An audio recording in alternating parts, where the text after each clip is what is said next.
La. Na, na. Okay, you were right. I was muted, and I rattled off a whole bunch of stuff. So I'm gonna repeat myself, because I'm a dumb fuck, but I'm gonna repeat it faster. Oh, it's so cute. It's so great.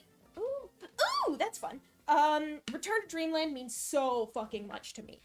This game is, in terms of, my experience in the Kirby fandom, the original version of this game is everything to me. And the reason I'm starting this late is because, I think I rattled off that I hadn't drawn in about 6 months. And I haven't drawn Magalore in about 6 years, so I just ADHD brain kicked in, and I just couldn't do it. It just refused to cooperate. But if I did not get around to playing this game tonight, I would have combusted. So I decided to just put together a generic thumbnail, and I can make it cute and customized after the fact. It's cool, it's great. I just need to finish. I gotta play the video games.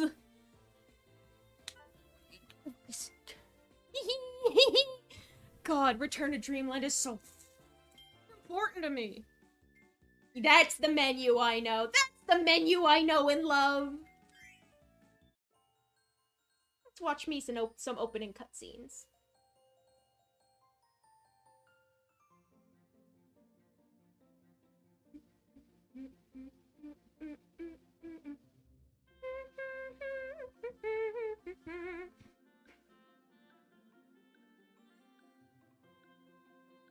This is such fun. Oh my god, there he is! This was the first appearance of Morpho in the... I guess you could say Kirby games come out chronologically, except for remake, so since this is a remake, it's just a retelling of, the original Return to Dreamland. But, that was Morpho's first appearance as an actual... We didn't know, we just thought it was a cool butterfly. And we were just we were fascinated by the fact that it popped up every so often at the beginning and ending cutscenes of basically all of the Kumazaki games throughout the 2010s. Return to Dreamland, Triple Deluxe, Robobot, and Star Allies. And Star Allies was when Morpho became a character proper. God, I feel like I'm 13 again! God. There he is, there's my boy!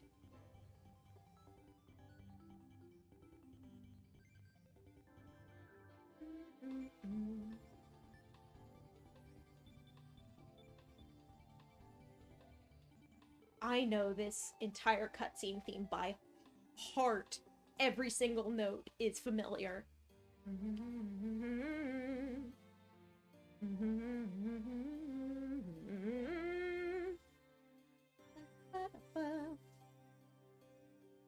So, when I first saw this, I was a little iffy on the art style. I didn't like the huge, bold outlines, and I wasn't sure how I felt about DDD's Forgotten Land redesign being used in a Return to Dreamland remake when he had the slimmer redesign. He wasn't YDD.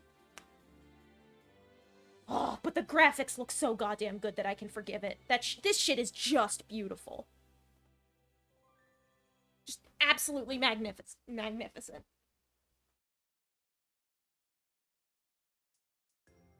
Seeing this shit in, HD! HD Return to Dreamland!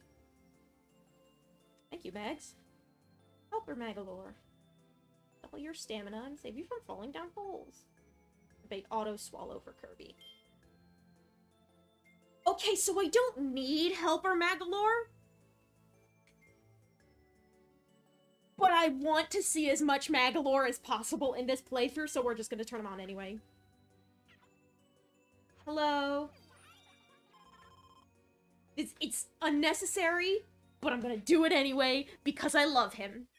And I'm going to be jumping into pits on purpose, so I can hear his little chattering.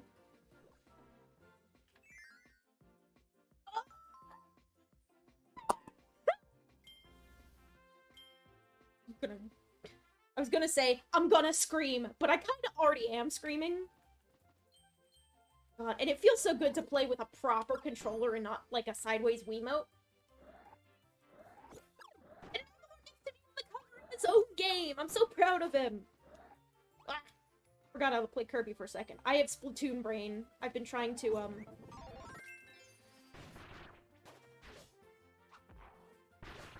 I have a terminal Splatoon brain, so I was clicking B to jump and not getting confused why it wasn't working.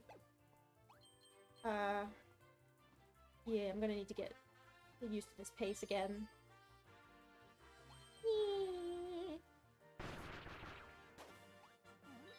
Yeah, no, I'm over the outlined art style already. It's too cute. It's too goddamn cute. Actually, there's shit up here. Not just a star. You never have too many.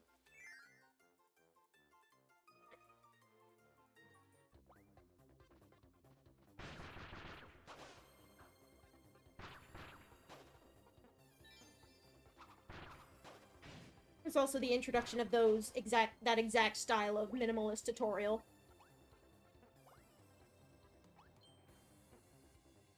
You gonna do it? You gonna do it. The road to S rank on Splatoon is long and hard. I don't even give a damn about S rank. I'm just trying to... Hold on.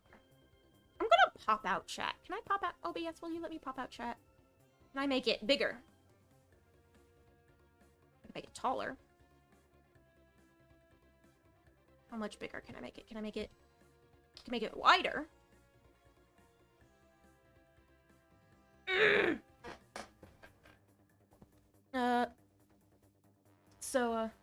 Energy spheres are scattered throughout the land. We're getting good turnout today, probably because it's the launch of a new game. But, oh yeah, that's how you, relearning all the basics. Oh, that's right, I have double health because I turned on Helper Magalore. Because I want to see its stupid face as much as possible.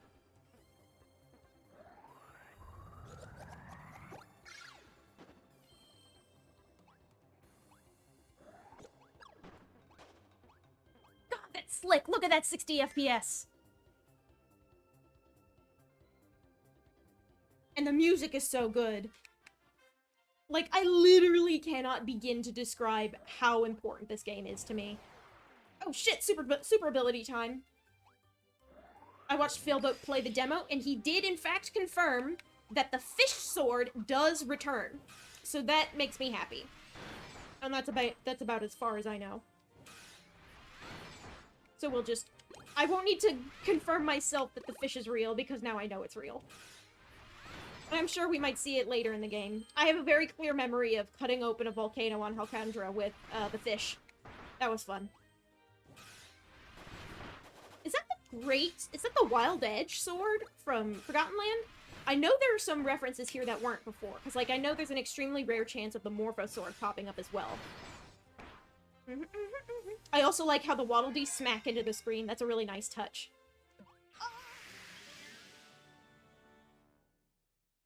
So on Splatoon, I'm just trying to complete the catalog before the season changes.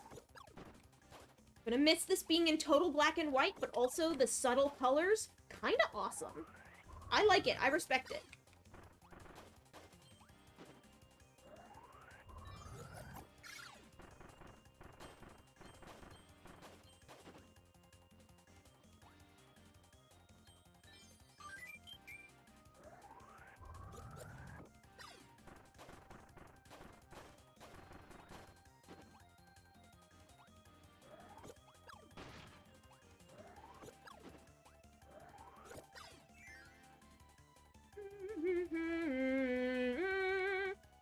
I need abilities. I'm gonna do sword again. Fuck it, why not? There's like weird distortion effects along the sides of the screen in the other alternate dimension. I love this. I love this so much. The sphere doomers aren't as, like... They kind of futz with the texture a bit. They don't look as, like, marbled and glowy as they used to. Which is a bummer, because that was a very big aesthetic inspiration for me as a kid. But it's still... they're still here. Nice, nice, nice, nice! Oh, mate. Like, they give Kirby his big, stupid, sparkly eyes, instead of making him close them in surprise. God, there's so many subtle video effects and shit. Oh shit, there's a new victory theme! It was like based on the... That's new! That's totally new. I also like how this game... There's a lot more Magalore involved. To be fair, like, people are going to... It's going to hit a certain way for people who have never experienced this before, because they're trying to make you really attached to him. Which wasn't necessary for me, because I was immediately projecting onto him at the age of whatever, I was like 13, 14, immediately projecting onto Magalore the instant I spoke to him for the first time on the Lore Star Cutter. Blah. And that was like, what, World 2, World 3? And so that certainly made it hit for me.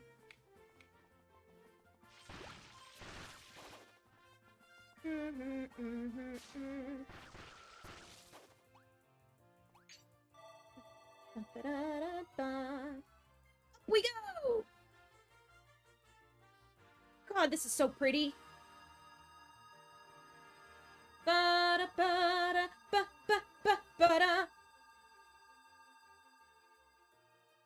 give us the forest music? These transition effects are adorable! There's the forest music. Aye. Thank you, Magalore.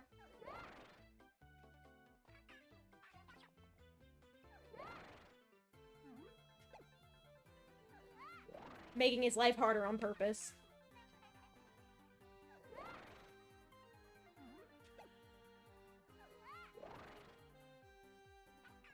Hello. I love you too. Oh, right, I need you. I need Cutter! This game was 2011, yes. And I was roughly 13, and I think yeah, I would have been, because I got this on launch. Day of. I had this shit pre-ordered. And I had, yeah, in 2011, I would have turned 13 that summer. So, and this came out October.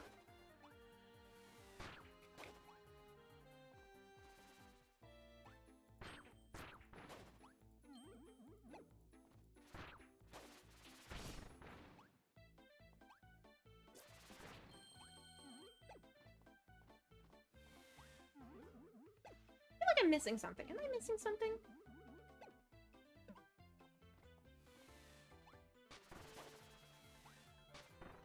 I feel like there's...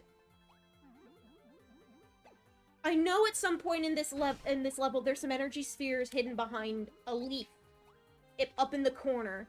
Is it back here? I don't think it's back here, because they can't go up onto those platforms, and they don't look like they're hiding anything. I might play the original on stream at some point. Maybe as, like, part of a fun little challenge run. But, I figured I might as well play the remake. So y'all can get my live slug reaction for some specific, post-game story elements that are exclusive to the remake. There's an energy... Oop, I'm gonna toss you. Grab this. Can I go through? No, I can't. Actually, do I still need it? I think I still need it. Woo! Woo! That's right! I'm just gonna use this until it breaks. Oh, there's definitely an energy sphere in this section. I don't know where, but I know it's here. This might be the part where it's hidden behind a leaf. Is the remake any different yet? The title screen is different. The big, I mentioned earlier the big bold outlines and how I was iffy on them at first, and now I don't give a shit. This! There you are, motherfucker!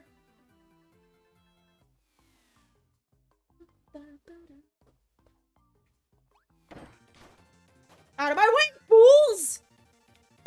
The remake has DDD's Forgotten Land redesign, and I have mixed feelings about that. Because it's just me and my dumbass obsession with Kirby lore and explaining dumb little things. And the way I would explain DDD being that shape is usually weight gain, because that's how I explained it for, Kirby 64, so DDD having that design in this remake fucks with the timeline, because I still consider the original game canon and this is just a retelling. I don't know, maybe it's just squad remembering. Always inhale the bosses. Always inhale the bosses. Every single time. No questions asked. I like how derpy he is in Forgotten Land. Yeah, I love that DDD. He's very huggable. It's just it's literally just me being an idiot about lore. It's literally just that. Spin slash. What's my move attacks? What do you mean, amiibo?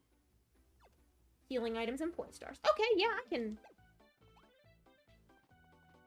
I feel like I missed a sphere. I didn't see the little all spheres gotten. But they're like little changes here and there. Graphics are good, for one. 60 FPS. Magalore gives you items at the end of levels instead of just the UFO. The Helper Magalore feature, which I turned on just to see his... my favorite little bastard smug face. Something tells me something is wrong. No, I did get them all. Huh. Oh, we've unlocked Merry Magoland. Oh, wait, hold on. That's lore important. Magalore has built an amusement park on a distant planet? It's filled with attractions and souvenirs. You can visit it anytime by pressing X, but that doesn't track because the key art shows Merry Magoland as being just on Popstar. So yeah, as far as like these little like fiddly finicky changes, I'm still treating the original game as if it were canon and ignoring some of the small changes to this. The only changes I'll like fully incorporate, it's up in the air whether I'll fully incorporate anything really. But super big special post-game content. If I don't make it to it tonight, which I doubt I will because I started later than I wanted to, way later. But if I do somehow manage to make it, that'll be fun. If I don't manage to make it, I'm saving it for Sunday, because Sunday is Magalore Day. And, it's only appropriate. It's his day.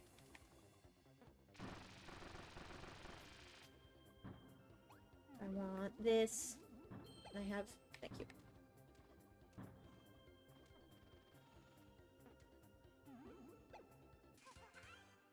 Boy. Can't wait to grind the sub-games for 10 hours to get all the masks. This but unironically. Oh, that's right! I can emote! I can wave, I can do cute shit with the right stick.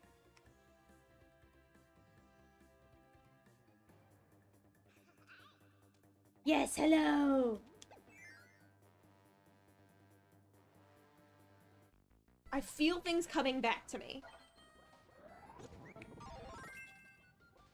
I love this. Despite how cute and silly the music is, I've always thought this particular cave background was just indescribably beautiful. And Kirby backgrounds have been like this.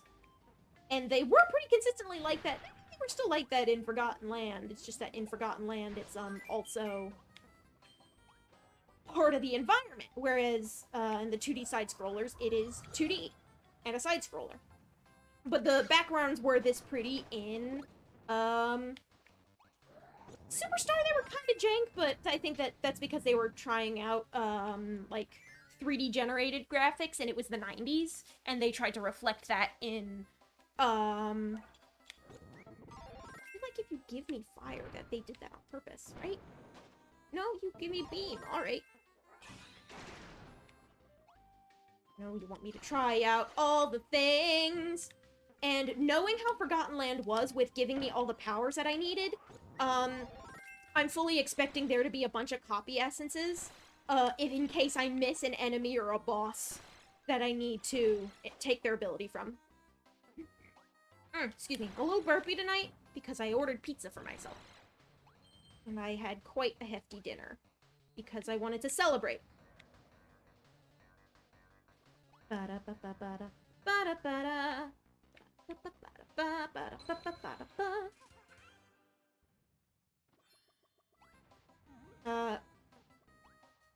But yeah.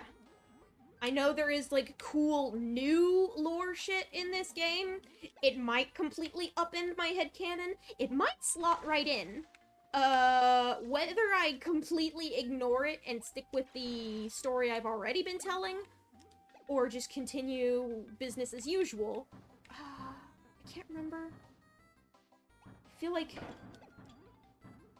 No, yeah, no, they want you to destroy the thing. Okay. Hey, am I supposed to... Oh my god! I forgot I could do this. I forgot you could hold the stars in this game! Yeah, okay.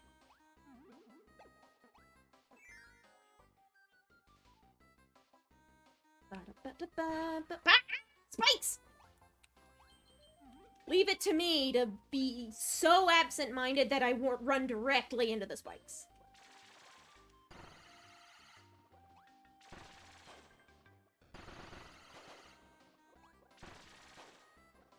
I'm good at Kirby games, I swear. Oh, jeez. Oh, fuck.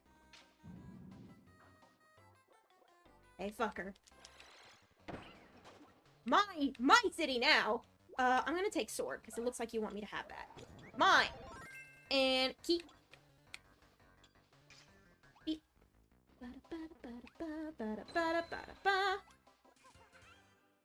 Yeah, energy sphere's complete. Alright, and that's the end. Wait! Whoa, whoa, whoa, whoa, whoa. Hold up, hold up. You're from Star Allies!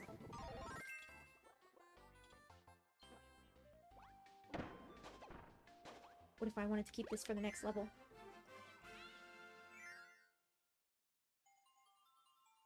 Be when I can hold the enemies in Kirby 64 and they do different things. That's also very fun. Where you can hold the little skeleton fish and they still shoot their faces. So you can use them as a weapon. Kirby 64 has lots of fun little details like that.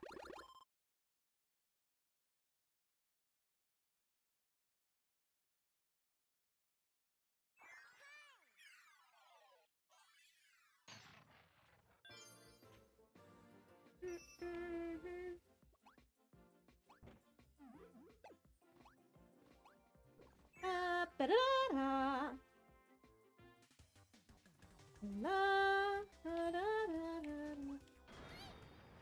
There he is! This... Magolor's just off to the side with Festival. It's cute that they brought Festival back! I like that! Rocks! Whoa, rocks! Ooh. I don't need the fruit. Ba-da-da.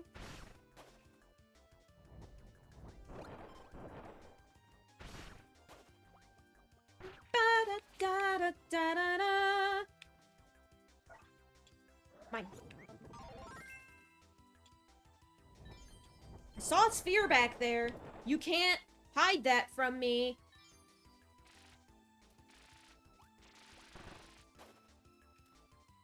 Oh!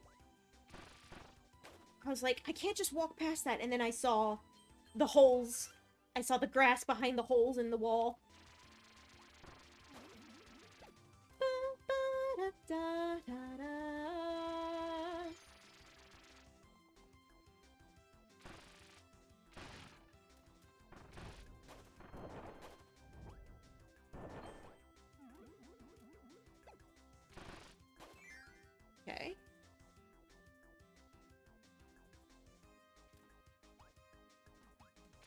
think it's super cute that they brought, Festival back, because this was the first, like... Star Allies' whole shtick was that it took the 4-player gimmick established by Kirby's Return to Dreamland and expanded on it with the whole, friend system, the return of ability fusions.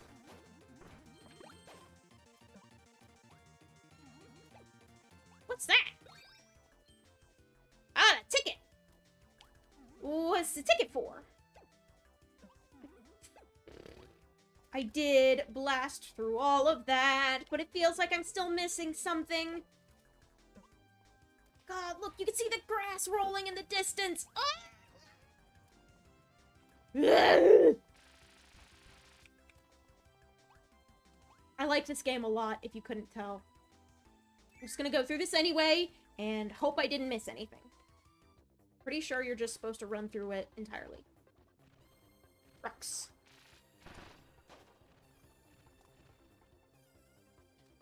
So they let you dodge. Okay, you have to hold down, and that's how you do the slide.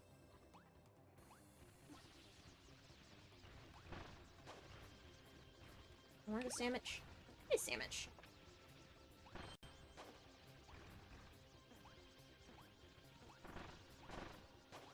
There are a lot of silly little gimmicky power-ups in Return to Dreamland like this. I'm gonna throw you and replace it with this. My little horn umbrella.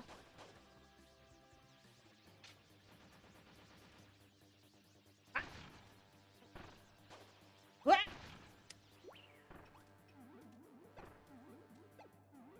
I'll let you fall down. Hell yeah. Ding, ding, ding! We did it! I'm gonna leave those D's alone. To the next area!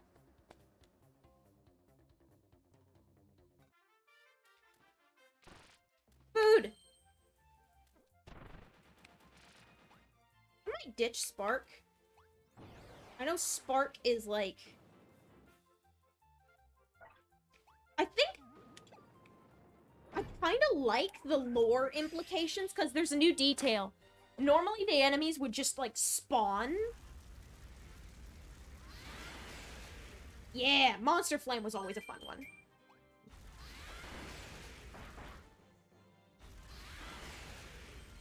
The dragon looks good, too. I always really liked Monster Flame because it was just a long dragon made of fire, and that reminds me of the dragon-shaped lava hazards in Magma Flows from Kirby Air Ride. And since Kirby Air Ride, like, Kirby Air Ride set the tone for what I wanted out of the Kirby series, which is funny because Kirby Air Ride is, like, no other game in the franchise. But, like, everything from Return to Dreamland onward somehow managed to capture the vibe anyway, and I'm very thankful for that. Mago tickets. I need the Mago tickets! Gotta have it. Deforestation! Kirby is not being very ecologically responsible. I like also... Like, you saw how it looked like a rip before turning into a star? Originally, it just looked like a gross, like, starfish hole opening up in reality.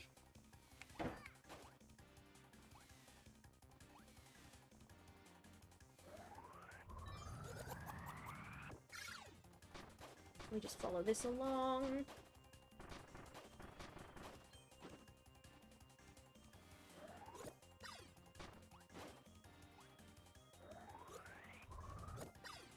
Always get the big ones. The whole point of these levels is optimization. You know what you're doing, you can get them perfectly every single time.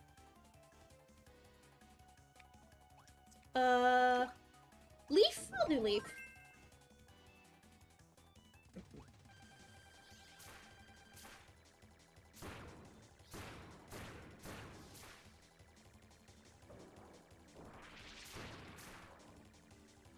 Some very intense sounds when I hit the guy.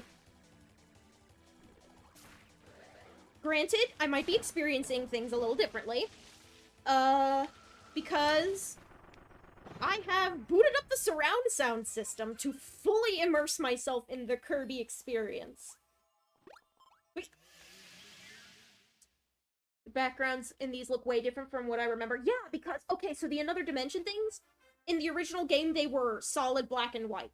No color whatsoever. They wouldn't get color until after you beat the Sphere Doomers. Now, they're not totally black and white. They're, like, washed out. They have a little bit of saturation. They have a bit of a purple tinge. And, they have these big floaty polygonal crystals in the background that kind of sparkle a little bit. So they are different. It looks very different from what it was originally. Oh, not all the way up this time.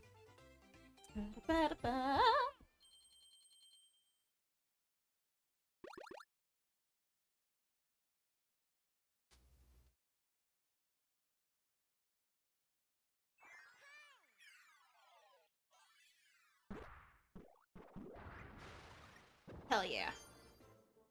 These cute little animations. I also forgot how goddamn cute the storybook vibe of redeem stamp tickets. Oh, the souvenirs! There's like a... You grind for them! There's a progress bar! I forgot how much I like the storybook vibe of the world map. It's just became so second nature to me that I never even really considered it anymore. Because I played this game so much.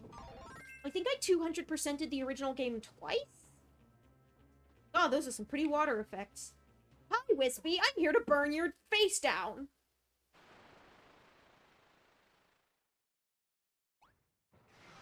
Sure, I'll skip a... Why'd he make that noise? Why'd you have to make him make that noise? He didn't...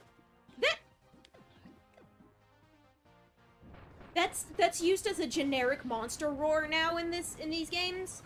But, like, it was originally just Pyribbit from, Triple Deluxe, and I hate how, like, how it's become the stock monster noise, because it doesn't... They use it for a bunch of monsters that just don't fit.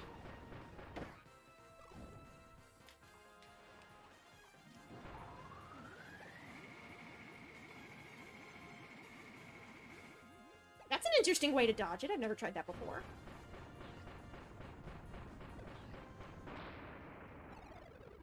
You didn't completely catch fire. That might be a Star Allies thing, actually. They just didn't include it. Anyway. Ores! I put a lot more detail into the Lore Star Cutter's ores, too.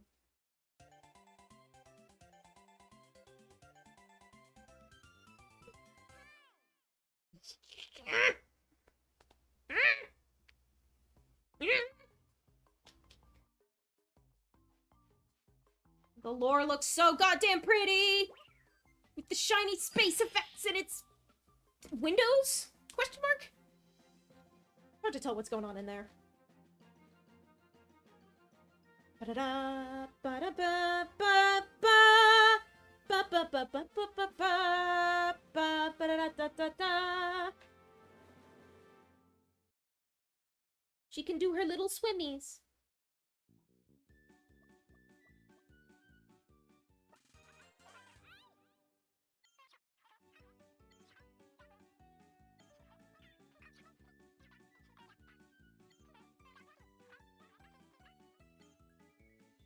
Captain. Oh, so you can access the mini games from his ship like you used to. Gotcha. Gotcha. So yeah, you can access all the sub-games and challenge levels from inside the main story by just popping onto the Lore Star Cutter. And I've always liked how the diegetic framing of that is always fun.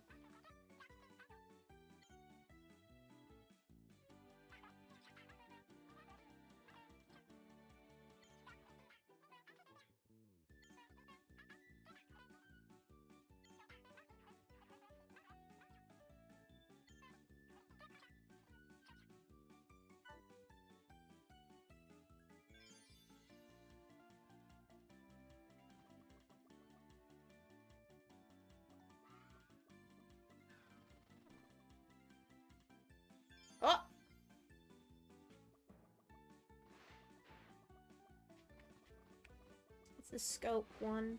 Tome trackers. Let's take 5 and check out Merry Magoland because I kind of just want to see it.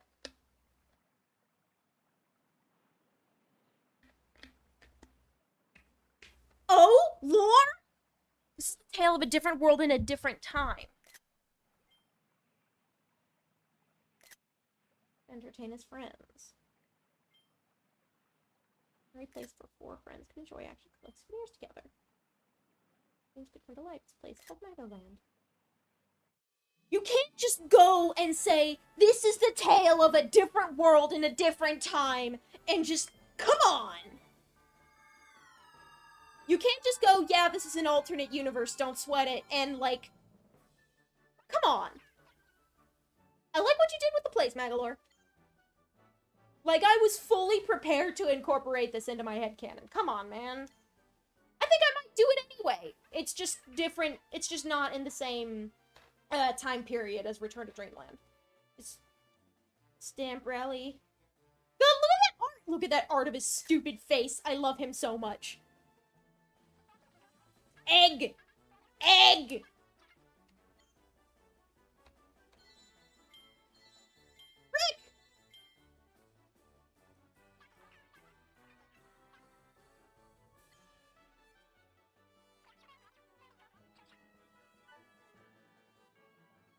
Look at this little businessman! Hi, Wispy. Come to play in Merry... Excuse me? The dudes just show up? Which timeline lead to this now? I don't know. So the deal with my headcanon is that I only operate in I only operate within one timeline. Because time travel is a tale of a different world in a different time. Yeah, what the fuck? You can't just do this to me, Hal. Come on. Little lampposts have the little cat ears on them.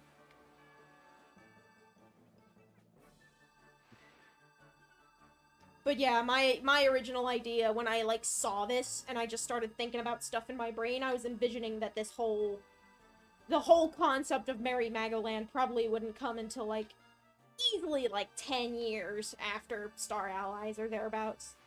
What is this? Rackety hack? Yeah. Smash ride. Booming blasters. What is missions? Excuse me? Do you realize how- oh my god, there is going to be so much more shit to do to let me 100% this game? Magalore. Magalore, you can't fucking do this to me, buddy. My man. My dude. My guy. Super fun facts from all over the world? Oh, he's taking the place of Wisedy.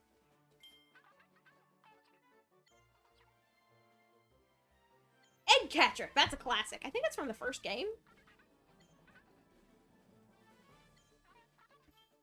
Yes! I want to hear the sweet, dulcet tones of your face.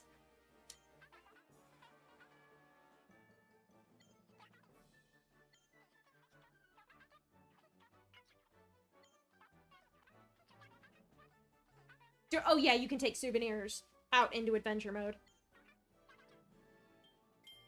Tell me more! 2 million. The game hasn't even been out for 24 hours. Of course, Waddle Dee's the most popular. It's the only one everyone has. Okay, bye. Everyone just seems to be having a good time. I can wave hi to the dudes. Mango sticker! Get your fucking sticker! I got a hidden galore. It's like the fucking secret Mickeys in Kingdom Hearts. Except it's actually Disneyland. I found your face, stuck to a wall. How's it going, dude?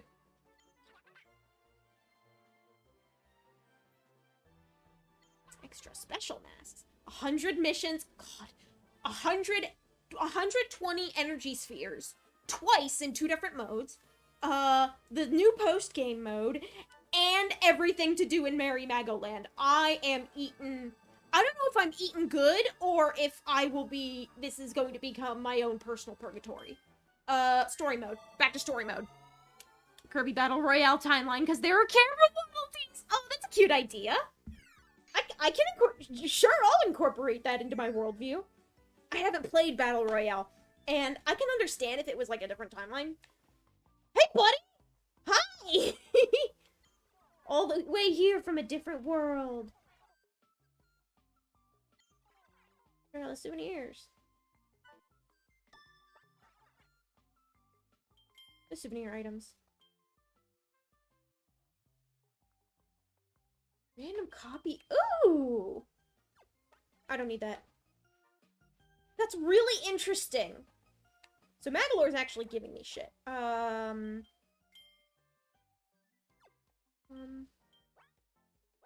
I fucking turn off? Hang on. Dress up mask, souvenirs, little settings, helper Magolor. Yes. I'm gonna play without Magolor's help, even though I love him, because I plan on just blasting the fuck through this game as fast as I can so I can get super special secret stuff. Okay, Raids and Ruins time. Let's go!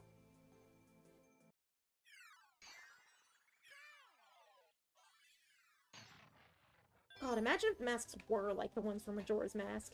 You put them on, you scream, and you transform. Oh, I could have been Whip Kirby. Oh well.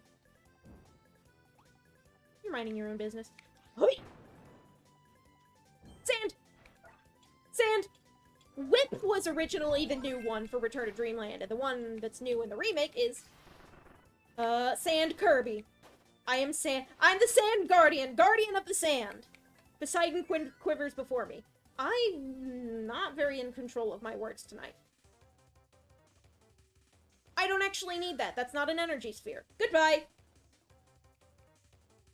Extra lives are for chumps. I'll have like 20 of them by the time I'm done. Actually, no, I'll probably have more like 40. That's how it was when I first played this game. I want that ticket, though. I can't have it. Oh, no. Motherfucker. Swear to God, I'm gonna go try to find Whip anyway, actually. We just run right past all these Pactos. No, actually, I forgot Auto Swallow was on. God damn it. Whip. I'm taking Whip anyway. I don't care about the 1-ups, but I need the stamps.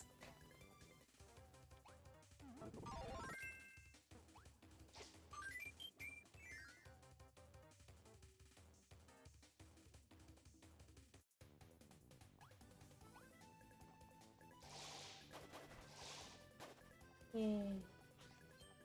I just noticed the little roses made out of sand. That's cute. Is that where they could have been?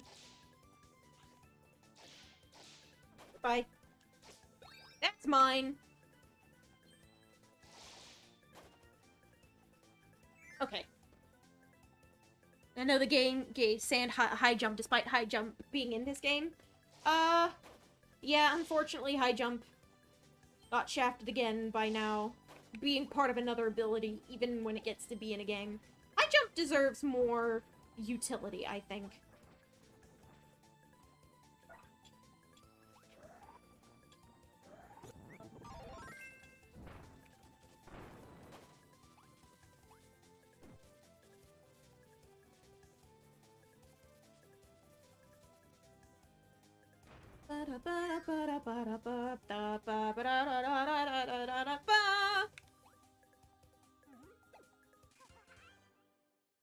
What's the catch?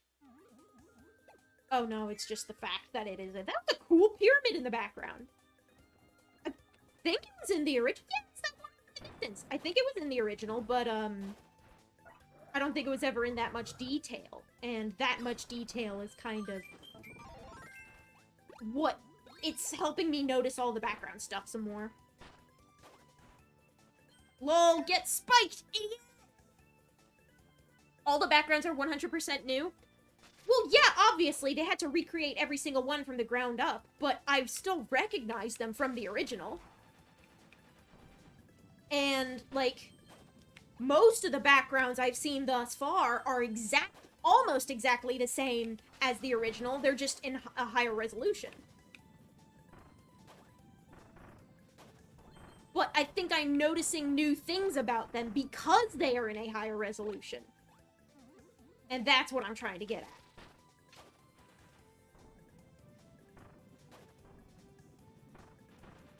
I'm gonna have to run from one. Just kind of gently roll between them. We can't jump up. Because those are the kind of platforms you can't go back down through. Like, those little spouts of sand out off in the distance were 100% in the original. I know this game too well to not recognize them. I'm just not sure if I've seen that pyramid before. But, like, I feel like I have. It looks... It's just so crisp. It's in such crisp detail. I can't wait to see the backgrounds in Nutty Noon. Those were... And on freaking Alcandra. Holy shit. That's gonna be fun. I'm just enthralled by how backgrounds I didn't think were anything that interesting before are now just so captivating to me.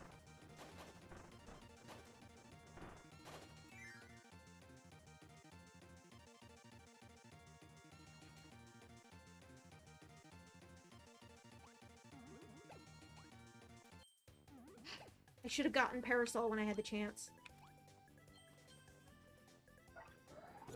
Mine! Sword. Or whip. Or sand! Actually, I'm gonna do the Kirby thing. I'm gonna do the... What is this?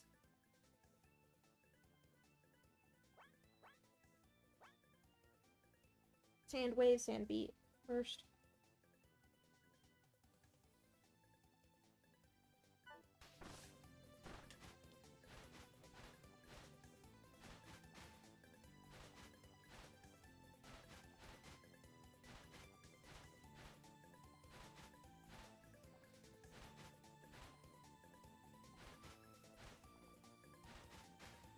Okay. So it does prefer the stick over the D-pad. Which is interesting because this game was originally a D-pad game. You could not play it with the nunchuck.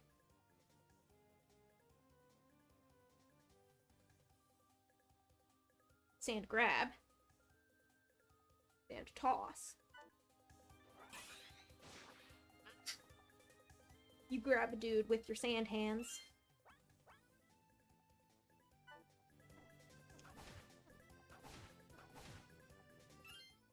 Smasher. Golem smasher.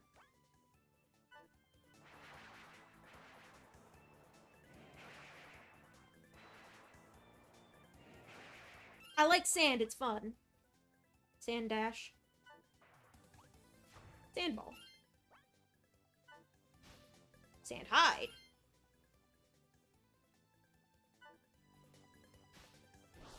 Sand geyser. Okay, so I can pop out.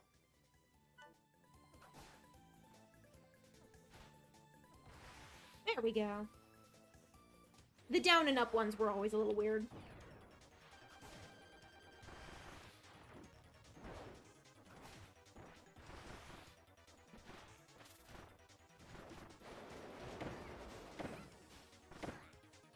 I'm not very good at this new ability. I should be fine with hammer, though.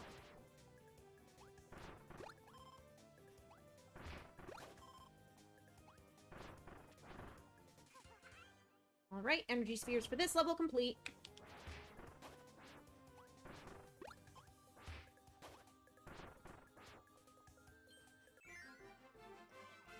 Okay, so the new victory theme does not change between worlds. It's still the Cookie Country remix. I can appreciate that, though. It's different from the usual ba-ba-ba-ba, but that sound has been overused and back for the past 10 years, so I don't blame them for replacing it with something a little more iconic.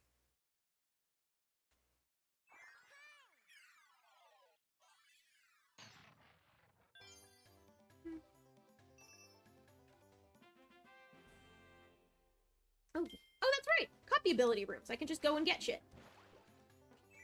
Yeah, I remember Magolor popping up whenever you would unlock new games in the Star Cutter.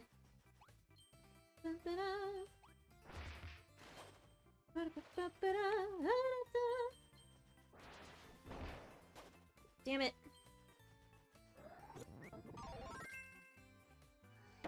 I forgot about that!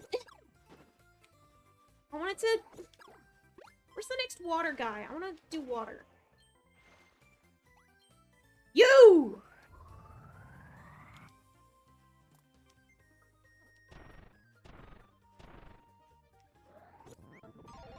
That's more like it.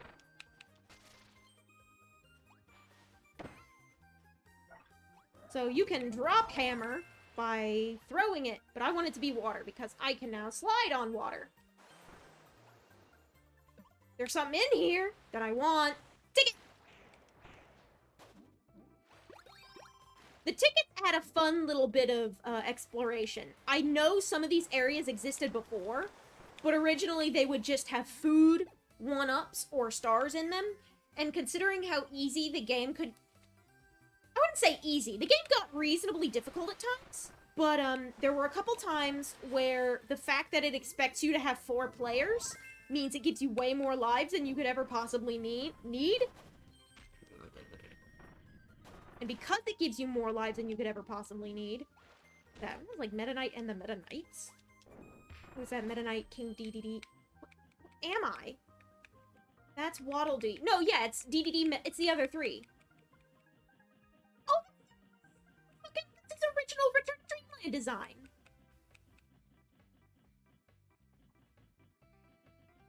Look at that! He has a coherent... Look at him!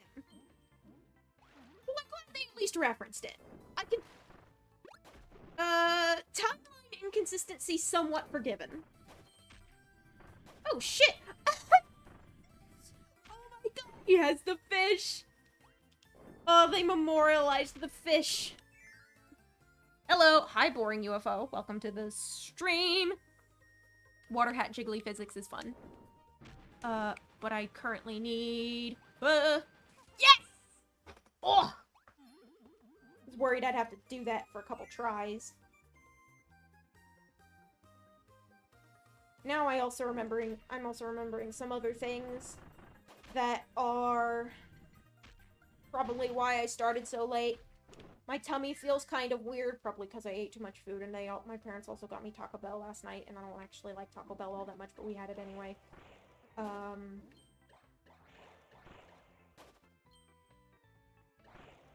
Taco Bell. And, yeah, and also, like, my arm has been, like, sore in weird spots. Like, last night, my whole, like, my joints felt weird. It was my shoulder that hurt. I want water again. And this morning, it's, like, the pain... I don't give a shit about this. I'll try it anyway, why not? It was joint pain yesterday, and now it's muscle pain today. So, like, my bicep feels ached. Which and the fact that it's a muscle ache, and it only kind of bothers me when I'm, doing stuff with it, as opposed to, like, a constant background noise. Like, that's better than it was. But, it probably contributes to me being, like, weird and out of it enough that I got lost on the internet long enough for me to get too distracted to start this on time, like I wanted to. See how many people are streaming this remastered. Nice. Kirby's Return to Dreamland is really important to me. I can't not stream it. Originally, I was considering playing the original game, but I was like, you know what, fuck it. I'm just gonna play the whole ass. I'm just gonna play the remake. These fuckers. This fucking... Ow! It's because I didn't fall fast enough. Fuck you! Whoa, whoa, whoa, whoa, whoa, whoa. Hi, sorry, Kaboo. My elbow itched suddenly in a way that was mildly painful. Aha! I don't think I've I thought about how interesting I thought it was that the super ability enemies now come out of little portals to another dimension. They didn't do that before. There's some... Oh, that sure does make some... No. You're going down again? I gotta see what's going on down here.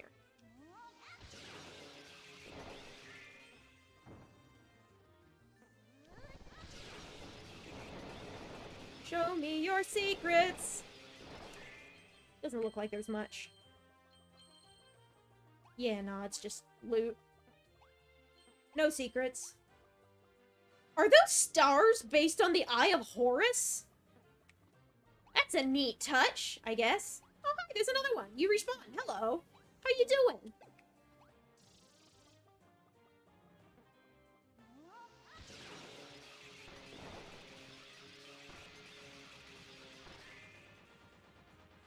Gimme, gimme, gimme. Yee! Dig it!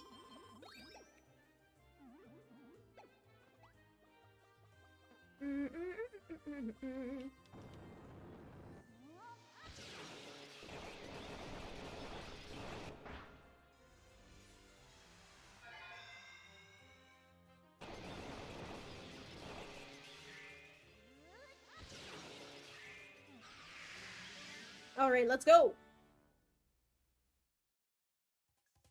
I can't imagine that sudden drop in frame rate is on purpose. Right?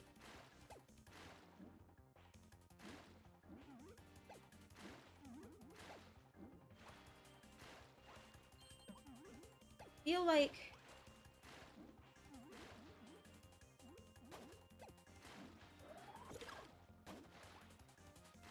Oh, that's fun. I'm just gonna skip past these fuckers, because why not?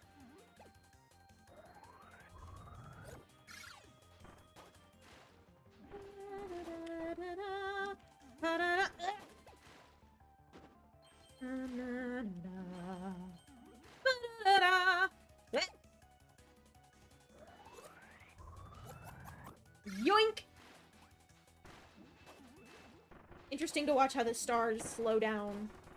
All I do too. Do I need that? I don't think I do.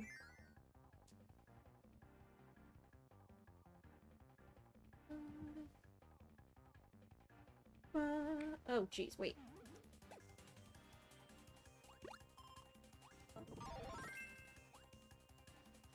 Yeah, everything's a lot more blue and purple when originally it was, like, solid black and white with, like, and, like, the only thing that had any color was the darkness, which was, like, purplish. It's just, like, a purple wall of nothingness.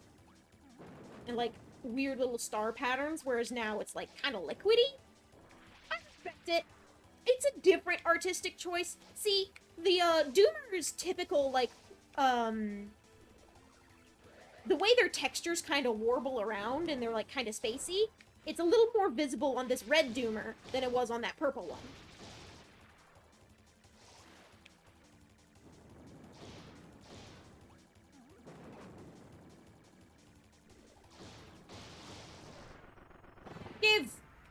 Give me your spheres, Doomer! This does look graphically good for the Switch game, which all the Kirby games have been. Kirby games have been top-notch graphically for every console they've ever appeared on. Generally speaking. They just like to be that way. God, those transition effects are cool. It's just a screen fade in the original. Which is fair, the original was on the Wii, and the Wii was underpowered for its era, so... Oh, number one! Yeah! Woo! Ah. Just scratching my eye a bit. Just a bit, though. Just a bit. Ah. Scratch it again. Brrr.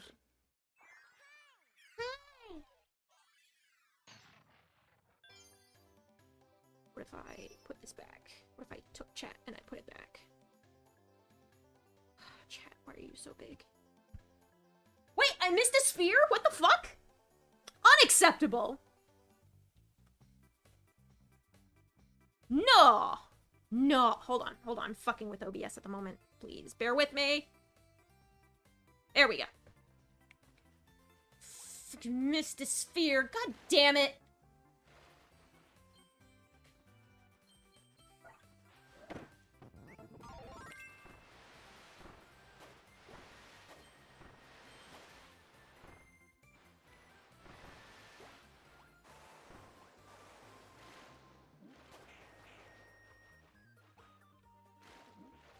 I've missed it. That tree's cool. Because this was ticks. It was tickets. I am now acutely aware of how much more damage I'm taking. Now that Magalore isn't here to make me stronger than God. So, interesting. So I got the Sphere Doomer. That's the ladder, too. Is there some... I'm gonna do stone, because that's what it wants me to do. The lore! Cute. Down we go into the pit.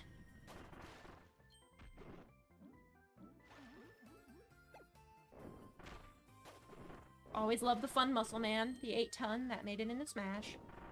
Kirby! Can't go wrong with classics. Hey! Got Riku and Kine. Oh, they're in the bag! That's cute. I appreciate that. And this was... I got this sphere already, so it was after this.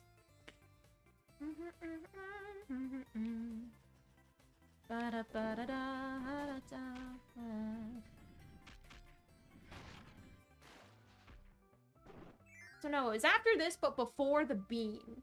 Ugh. Ugh.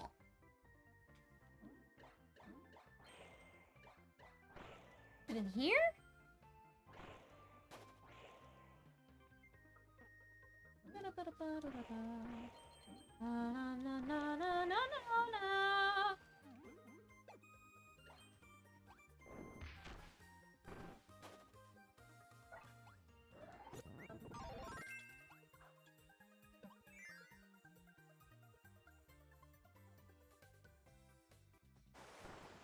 This was just the funny haha one-up. I do not need and should not need to... Ugh. I have to scour this level or else I will go insane. That is a threat.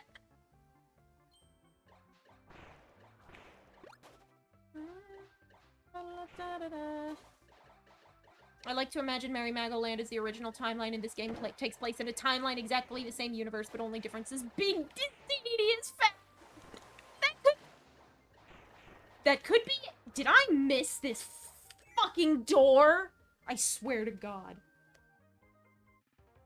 I fucking swear to God. Oh, my God.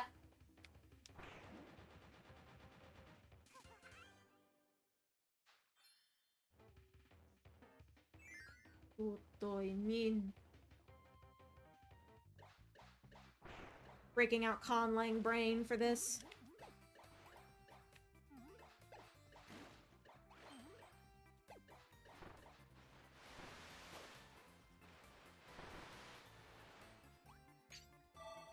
Da-dum-da.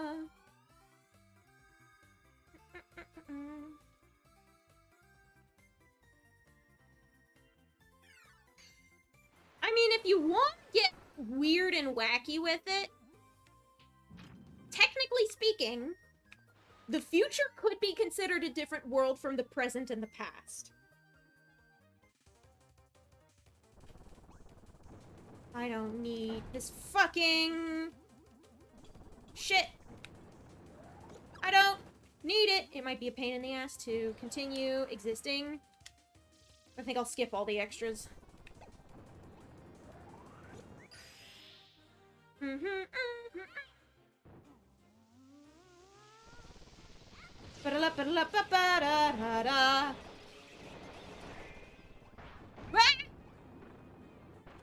Please, I don't have that much HP left. Actually, isn't there a tomato in here? I could use that. Will I get another ticket? No, I don't. The tickets are one time.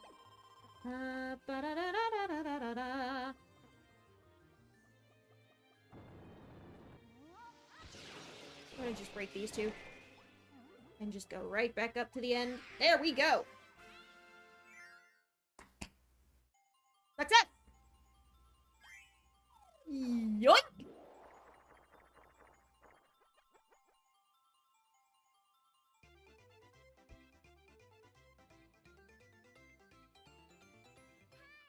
The original version of this game also marks the first time Kirby's ever moonwalked as part of his dance. Okay. Ooh. Thank you, Megalore. Look at Kirby's out here too! Anyway. Is there a fucking bug on me? Hold on. God damn it, Kirby! I'm like getting occasional itchies, and I'm being really weird and paranoid about it. Yeah, you can't see my face at the moment. I saw a silverfish on the floor lately. But I don't know whether shit is just like my leg hair tickling, or my arm fuzz tickling, or if I just get like random ass itches, or what? Or if it's a fucking bug! Ugh.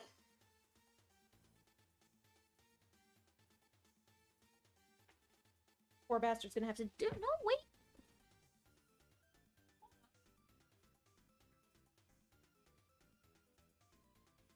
Found the- I don't know if that was actually the bug or not, but I did find him, and he's all curled up under the overhang that's holding all, like, the TV and shit, so... At least I know where he is. I don't have anything to, like, kill him with, so I just didn't. I require food, I require sustenance! Recent Kirby games have spoiled me by being too easy. Easier than even before. Oh, those little dudes. These funky dudes. These suckers. I love these guys. They're adorable. He's just funny. He just kind of swimming through the air. Ticket! Get your tickets now. Fish! I appreciate swordfish. Okay, but how does the Kirby Clash Deluxe and alternate timeline for Planet Robobot come into account? So when it comes to my headcanon, actually it wasn't confirmed that these side modes weren't non-canon until Robobot. Until shortly after Robobot, specifically. So I was, like, fucking struggling trying to find a way to fit them in, because I thought they were all canon. And it does screw with me a bit, because I was originally operating under the assumption that, Meta Nightmare Ultra? From Superstar Ultra was canon. But I suppose not, and Galacta is just, like, stuck outside the story? Somehow? I will continue to assert that DDD Tour from Triple Deluxe. Actually, how do you do controls? Anyway, special controls.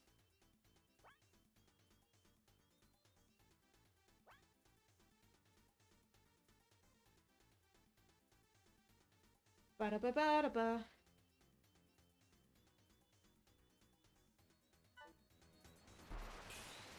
Ah, that's more like it. That's the one I remember. Tornado's a little more versatile. I kind of like it. A little, it's not like it used to be, but it's interesting.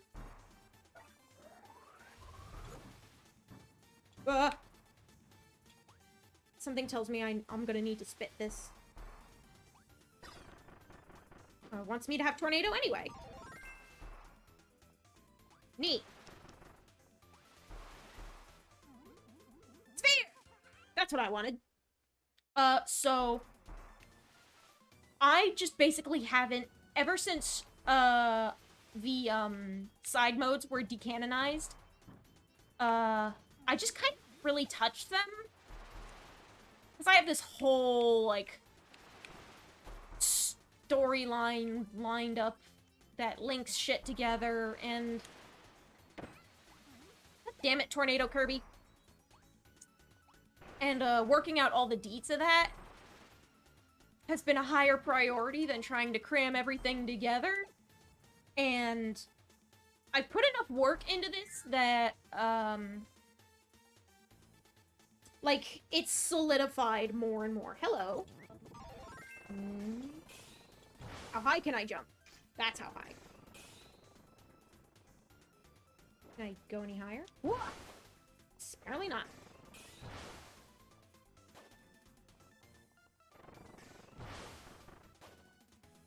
Aha! I refuse. So, I have DDD Tour is just taking place immediately after, Triple Deluxe. I haven't really touched, Meta Nightmare Returns. Extra Mode, I haven't touched. I never really could wrap my head around that, and I just understood it as a retelling. But it does complicate things a bit.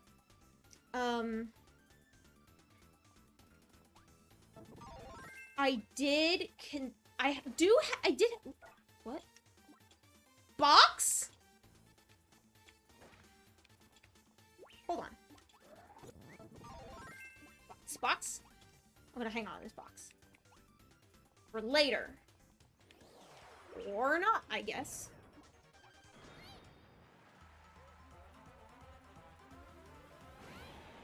I had a friend once suggest that, what do you mean it didn't work? Fuck you! I'm gonna yeah. Yeah.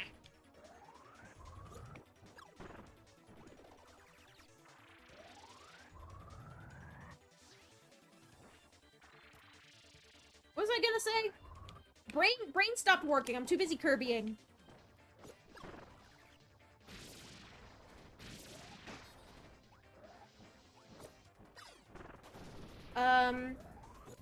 A friend suggested that Star Allies already involves enough space-time warping nonsense that Guest Star could make sense in the context of literally being timelines torn asunder and having all of these different characters having to have the same adventure.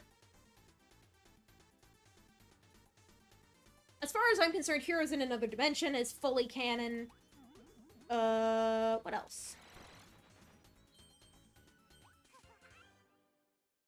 I need to work out a Kirby timeline at some point. The games are roughly in chronological order, but it's not totally. Not totally.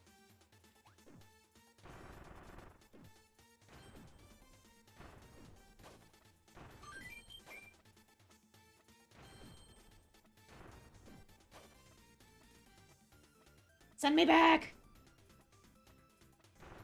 Yes! That's what I wanted. Energy spheres complete is all I ever wanted.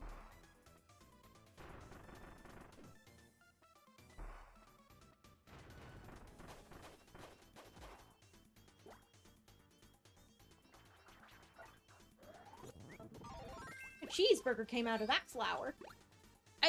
The official Kirby timeline would be more confusing than the official Zelda timeline. I hope they never launch an official timeline. I think it's perfectly appropriate that the games take place roughly in chronological order. Because that seems to be where the devs are going, and then each individual story can get as complex or wacky as it wants, but it doesn't, like, alter its own place on the timeline. The silverfish is on the move again. You better enjoy it now, because this carpet is coming up on Monday.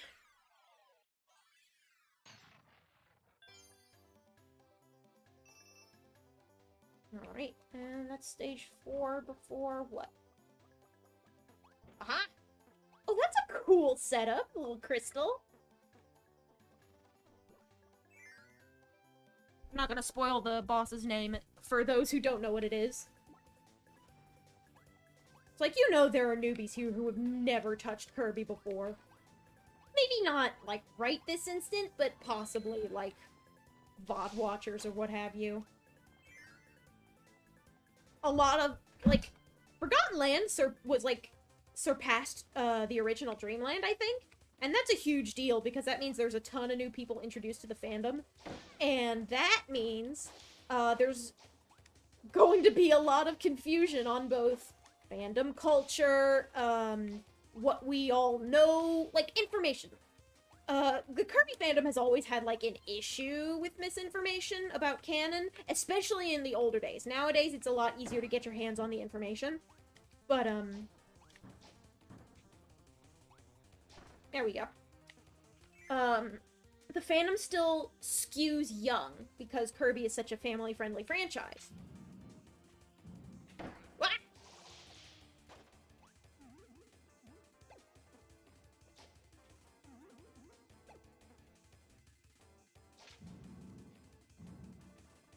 Sorry.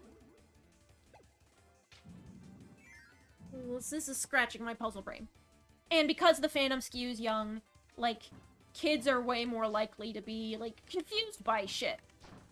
Like, I've already seen, it's not that I've personally seen them, I have been shown by other people some, like, potentially batshit takes based on lore that is objectively just not true. What the fuck do you use? I can't remember how to do this. Is this just get a player too? I have to cheese it, y'all. Hold up. Hello. Luckily.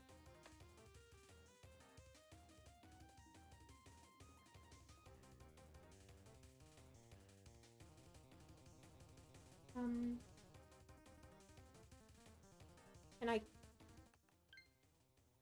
Yes.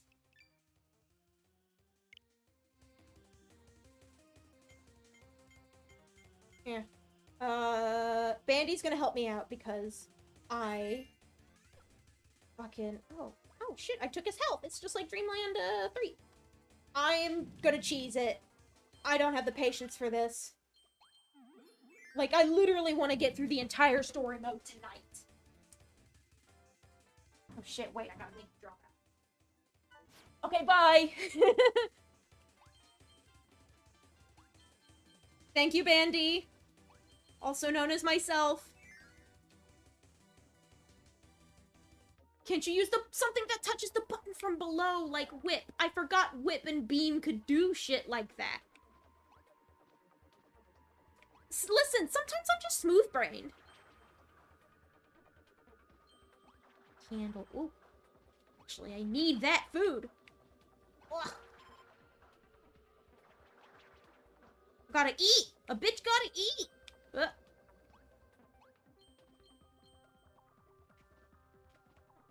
Spheres over this way. So I can't access you from there, but where hopefully I get to go up. I do get to go up, okay.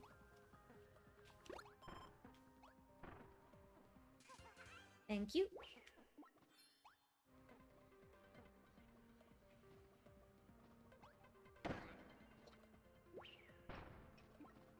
Actually, I think I can take the candle with me. Will I need it? Sometimes it's a hard maybe. Oh, it's all burned down! That's cute. Hello?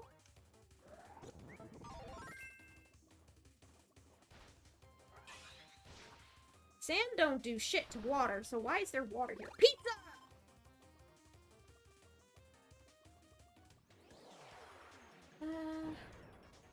Oh, there's a water Galvaros. You look a little different. Do you have a new design? He does. I don't think he had those spikes before. I think he was just a reskin of the Flame Galvaros. Whoa, whoa, whoa! I have to look him up. See what kind of redesign he has. Because he looks a little different. His spikes look smoother. I think they were just triangles before.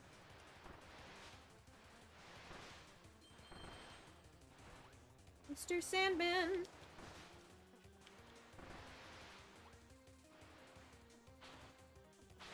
Rainbow! Take it! That's what I came here for. That's what I double-checked for. Did water always lack a jewel and was just straight gold? It might have. Been a long time since I played Return to Dreamland. Or anything there? No.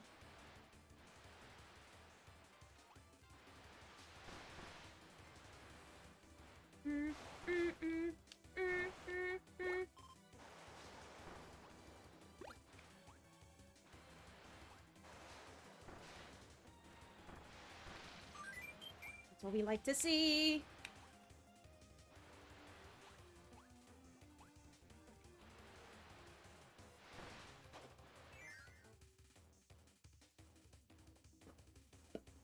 Why don't you equip a mask from Waddle Dee? Because I am an obnoxious purist, and I want an unadulterated Kirby's Return to Dreamland experience.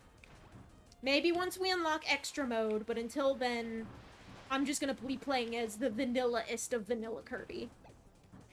Unless I unlock a much cooler mask, in which case I might try that.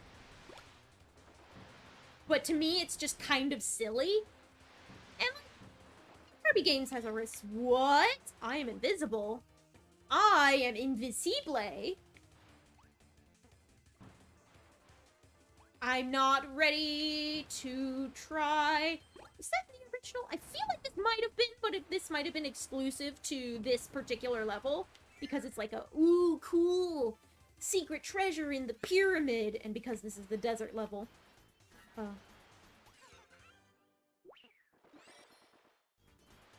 But I want to keep it. Oh, it's gonna break soon. Oh shit, it broke! It broke. But at least I made it in time. And that's what counts. Is there gonna be another super ability here? I only have 2 spheres left to go in this level. And to me, that smells like super ability Sphere Doomer fight.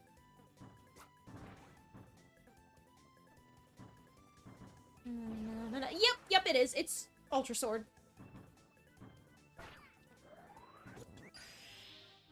Hell yeah. I like the new intro cutscenes too. He has a little more personality for him. He gets to show off a little bit more.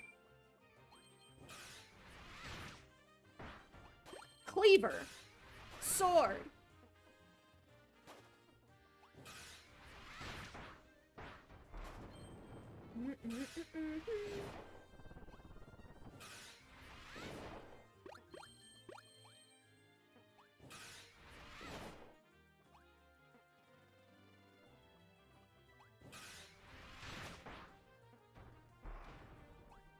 I don't need the thingies. I just need the tickets. The tickets are more important to me than the other things.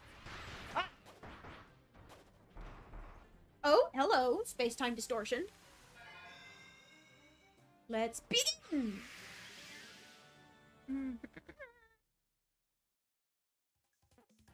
Ah! Coming from the other direction. I was like, prepare to run, fuckers! Oh, geez, wrong way! I will take damage! I'm okay with this? Oh, jeez!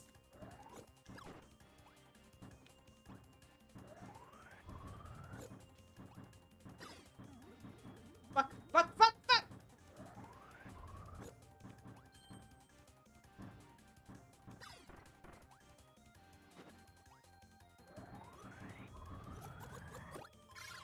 There we go. Woo! Okay, I think this is- I'm doing a little better. Oh, jeez! There it is! Oh.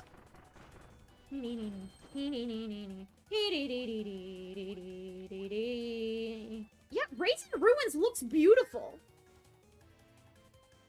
Like, all the environmental shit. There are like 3 people streaming this game at once right now. Yeah, because it's a new video game, and it's always good to stream new video game. It's good for content. That is directly into the portal. We are looking straight down the barrel of a wormhole. Kirby's Return to Dreamland is really important to me specifically, and that's why I gotta stream it. I'm gonna see if I can finish the main question mark story tonight. If I don't finish the main story tonight, I'm gonna finish the latter half of the game on Sunday, and then play the epilogue. And those are gonna be the main things I stream. And I, might go for 100%. That's like I take pride in being able to 100% a good Kirby game. And because of that, this might be an occasional Friday series. Maybe not. Yeah. Yeah. I did want to spotlight games. If I try to finish this in a single weekend, then, yeah, 100%ing it shouldn't be too hard. I should be able to do it in no more than 3 or 4 streams, which should leave plenty of room for all the other shit I want to do this year.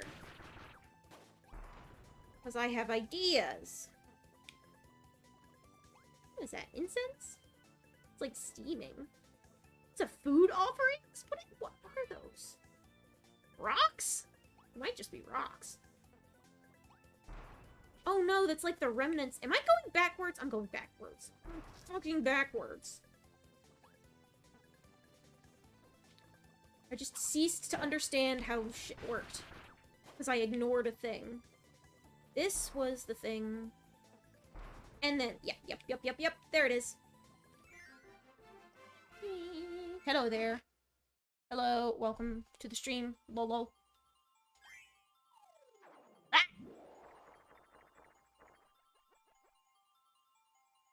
I want to challenge someone in chat.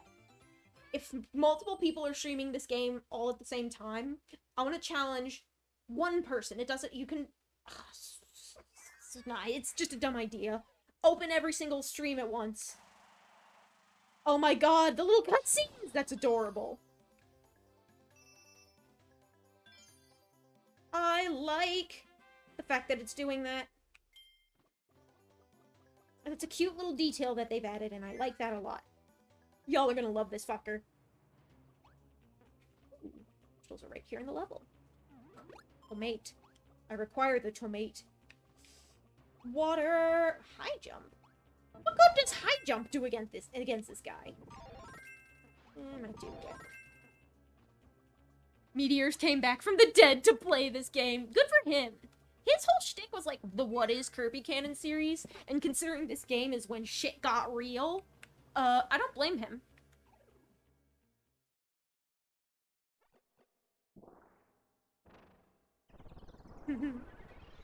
Behold! One of the silliest named bosses in the entire series, Mr. Duder. I think he's kind of an underrated character. He's just a dude. I like Mr. Duder. He doots. That's about it.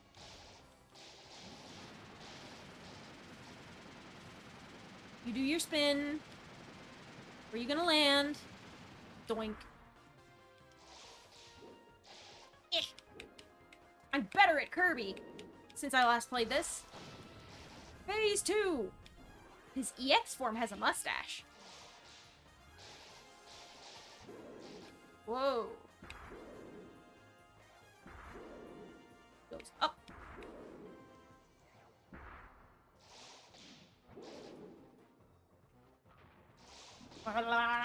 Oh, punch! I saw that coming, but I was too busy focused. I'm just sick of not doing enough damage. Toss those bombs, big boy. Oh, well, yeah, sure, why not?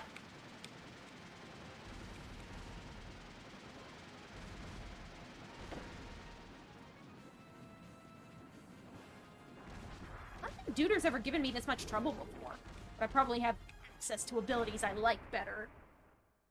Probably also made a mistake picking Whip. I generally prefer, Water. I should have picked Water. Meteors is on the epilogue, so I can't watch him without spoilers. Oh boy.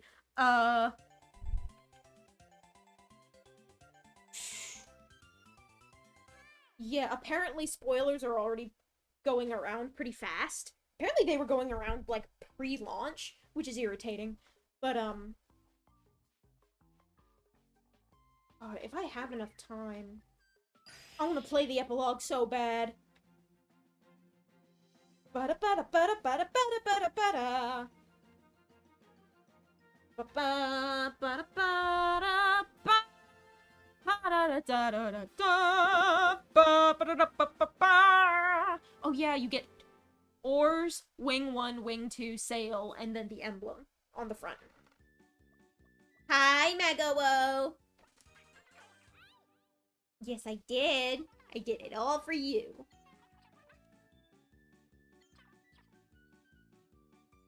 I never thought they were gonna do this. One of the things that blew my mind as a kid is that, like, once we get this shit all back together, I'm gonna take you on a trip to visit my homeworld. And, like, we actually went. It's like, yep, we're going to Halcandra, bitch. We're going to my home planet. Check this shit out. And my little baby brain was just blown the fuck away. I just thought it'd be, like, a picture, but no, there was more game to play.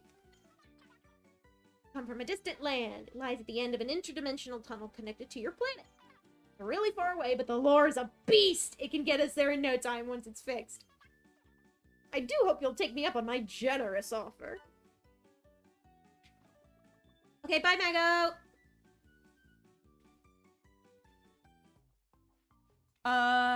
So yeah, that blew my tiny little baby brain to absolute bits.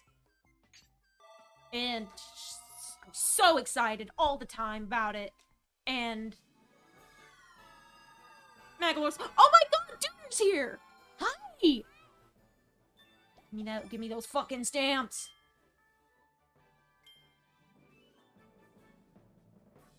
He's just, oh my gosh. Okay, so now I know why it's like, this is from another world, because all the bosses are gonna show up and as good guys. I got a Duder mask! Oh my god! Dude's just having a time! Oh, that's so cute! Like, for Wispy, it makes sense, because Wispy's just a guy. He's just, like, a mainstay of Dreamland. He just lives here, and sometimes we bother him, and sometimes he gets in our way. But, like, Duder is a one-off. So, like, seeing him in a more positive context is interesting. Like, words cannot describe how excited I am about Duder suddenly not being as underrated. I don't know why I'm this excited about Mr. Duder. I never gave a shit about him. Back when I was a kid. Come on. Ugh. He just had a funny name. Off we go to the next world. Yeah, I started at 8. I've only been streaming for an hour 30. And we're already at Onion Ocean. Did you know this game has 2 fake-out final bosses? That also blew my baby brain to bits. That was fun.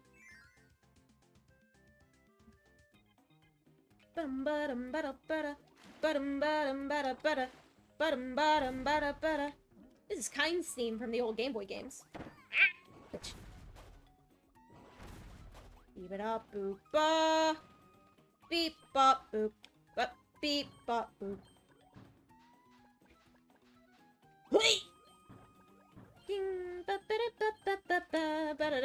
Hello, Frosty. Goodbye. You're not Frosty, you're Chili. Frosty's a walrus. I'm a fucking dumbass. There's Chili, and then there's Mr. Flo. Mr. Go fuck myself, I guess. Frosty, Mr. Frosty, and Chili. Chili is the snowman. Mr. Frosty is the walrus guy. The anthropomorphic walrus with the nice ass.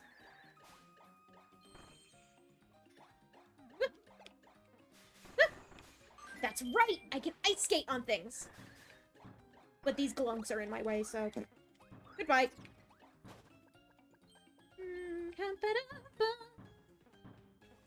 Also, talk to Magalore because he has one-off lines that weren't in the OG. That's right! He does! He has more dialogue! It's so much... After this, we're gonna go visit him again. I'm gonna just go start talking to him between every single level.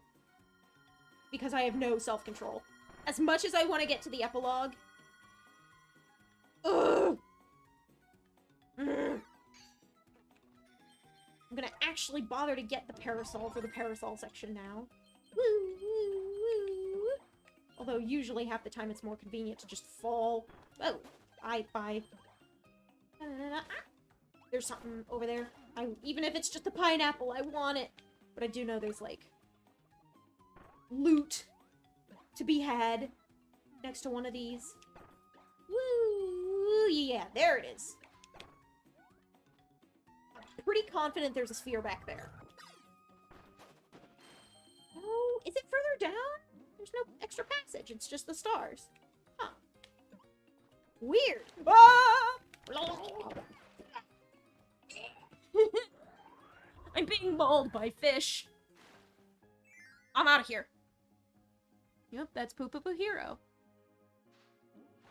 What about Poo Poo Poo Hero? That name's like, obviously that sounds like a Japanese merch line. But I don't actually know what you're talking about in reference to that. Or if it's just like Kirby saying some cute shit and that's a reference to something that... Ah! Took my ability! Get a new one. Take it! Give. I want my carnival tickets! Blink. New power! I'm dying. It's okay. It's fine. Eee, Mecha Kirby! Look at his outfit. He looks like a little Gundam.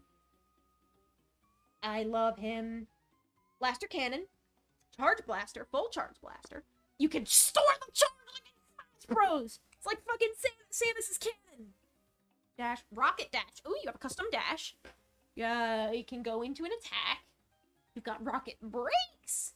Ooh, you can brake. Quick full charge. During shock knuckle.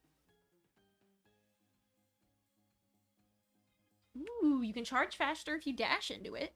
If you collect all the tickets, you unlock Shadow the Hedgehog. No, I don't. Would be funny though. Plays Magalore in the main story. Fireball mortars. Rocket flight. Ooh, you got custom flight too.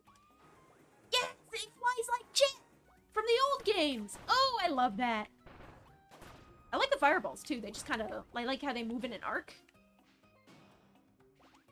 Maybe the alternate timeline is the one where these enemies don't exist. Haha, get soaked, idiot. Milk!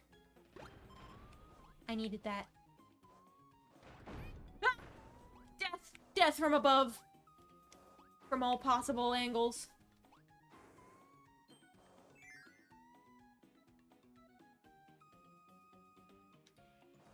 Spear! No, I want to be Mecha more.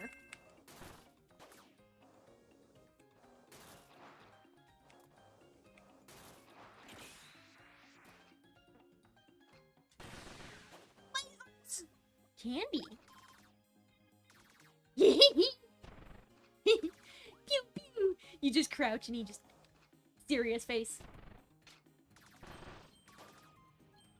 I'm having a good time with this new power up. Look at how silly he looks. Oh, this is one of the most ridiculously over-designed Kirby abilities I have ever seen, and I'm loving it. It's so silly.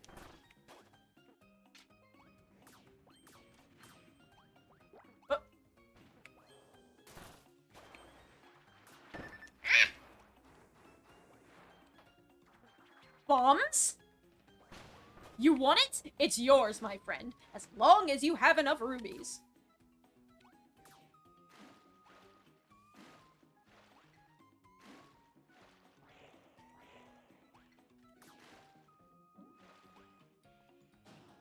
Am I gonna need spear for that? I'm gonna need something for it.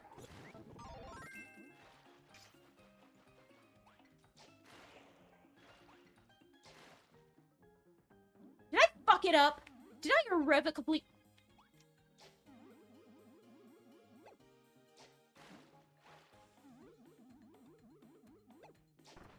I did not irrevocably fuck it up. It was revocable. Words are hard. Forget balance, give me a Kirby game with all the copy abilities. How about yes? Actually, wait a second. I'm gonna wait for these to go so I can... Guys, I'm back. Hello, welcome back, boring UFO. I hope you enjoyed whatever you got up to. Whoa! Oh, that was close. That was close. Doink.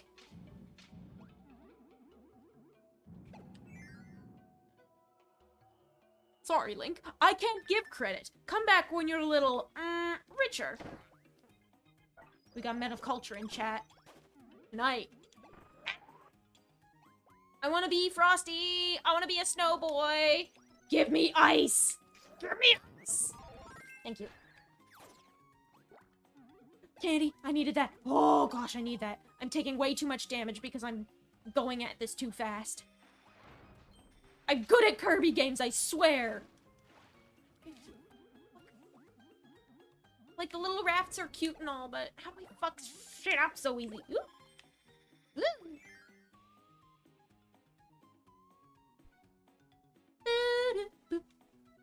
I thought this was an auto-scroller for a hot second. I was like, oh, fuck. Ah, jeez. Oh. It's too hot. It's time for Snowball, my lads.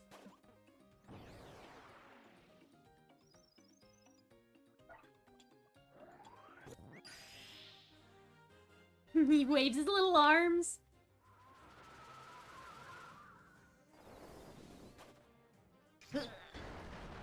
Give.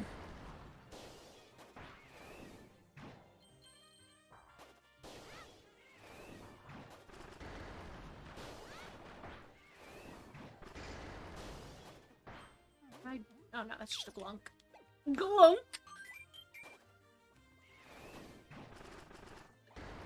Who wants some ice cream?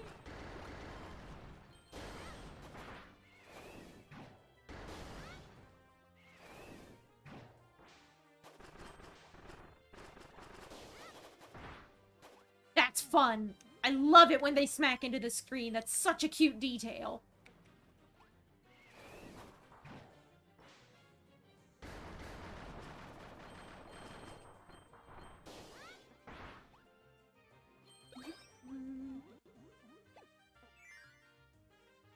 Can't be the end. Yeah, that's right. It's always in the last room. Jump over the whole thing.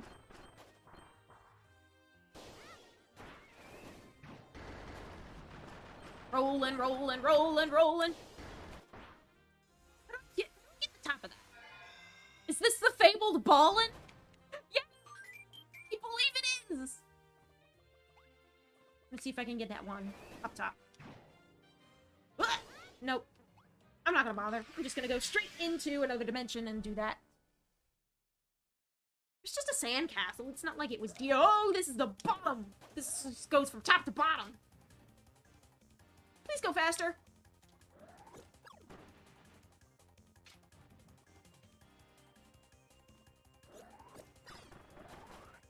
That's more like it.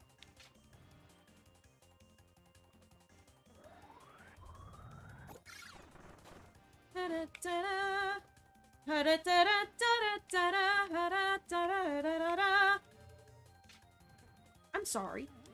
It makes scary noises when you're close to it. Alright, cool.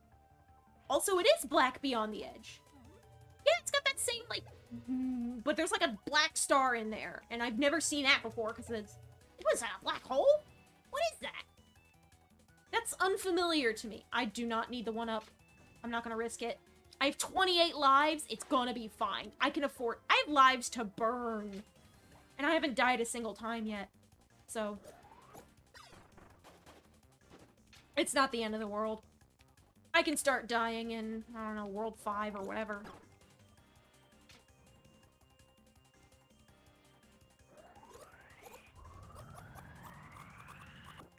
It's a little close for comfort, Kirby! Yeah, it definitely makes scary noises when you get too close to it. Food? Sword. I don't trust myself with Tornado to function. Ooh, water! God, it's just an endless ocean out into the void! I love that! That's cool!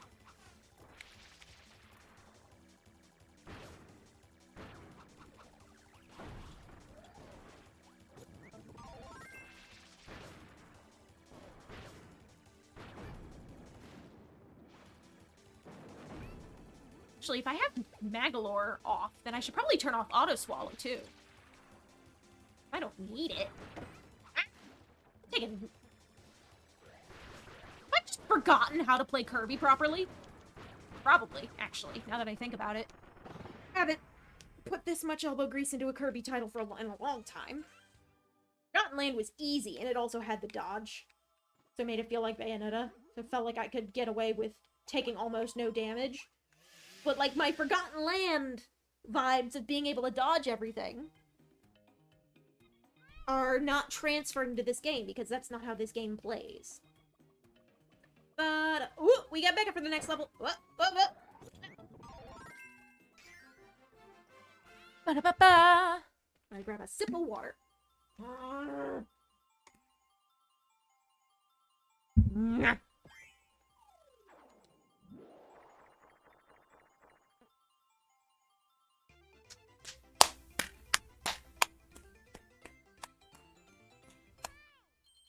Slapping.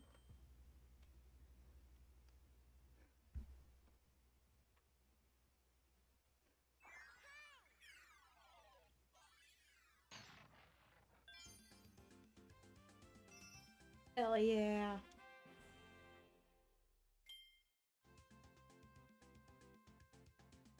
Pop over to Merry Magoland, spend my tickets. Head back over to story mode. Oh, this dumb little top hat. It's cute. Kirby is full of so much wonder and joy. You hear his voice, he's like, ah. Precious baby. Anyway, goodbye. I just wanted to log the stamps, that's all.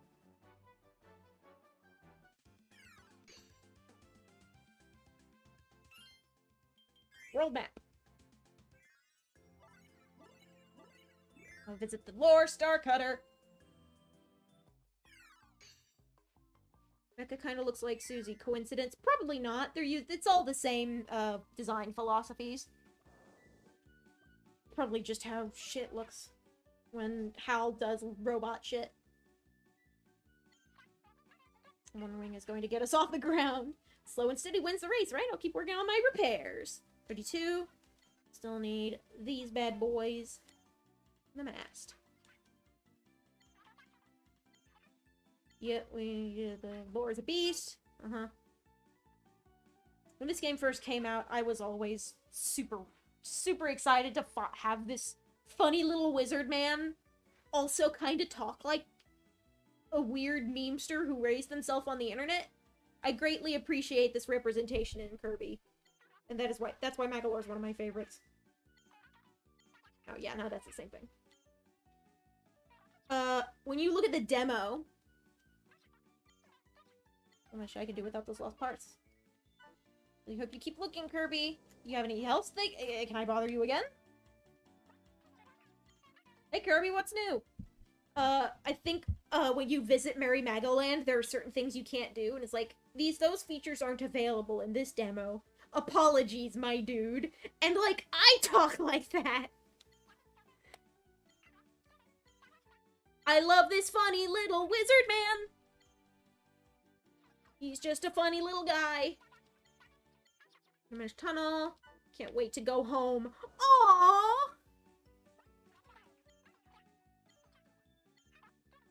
That's actually kind of sad. I'm mashing through all the same shit, but like...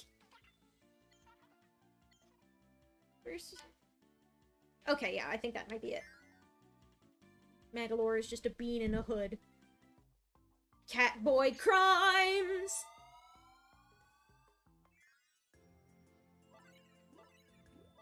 He is just a little egg, huh? What, you egg?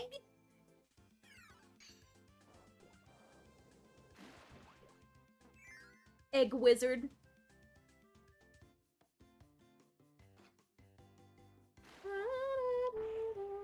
God, the textures in this game! It's like a perfect marriage of Kirby's 2010s 3D style, but like it's not as overwrought as the textures in Star Allies. Star Allies really fucking overdid it.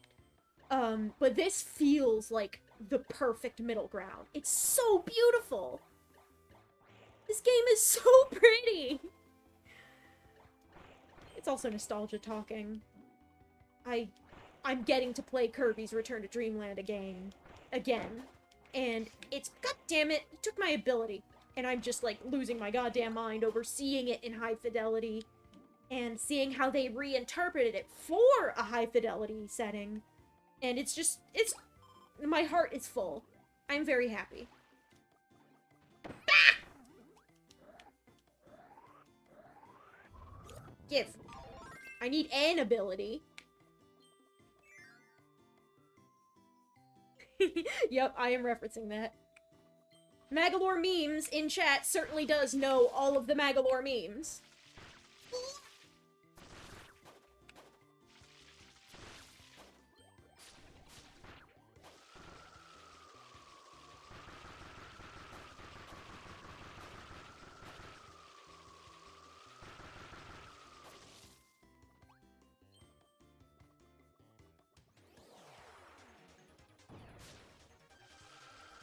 Blade. Iframes.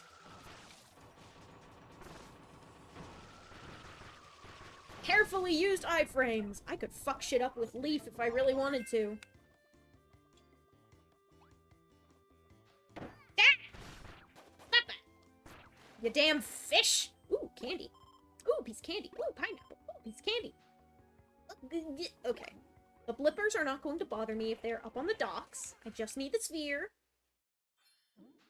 God, Kirby's little giggles are so precious. I would kill a man to protect that smile, but Kirby wouldn't want me to. Man,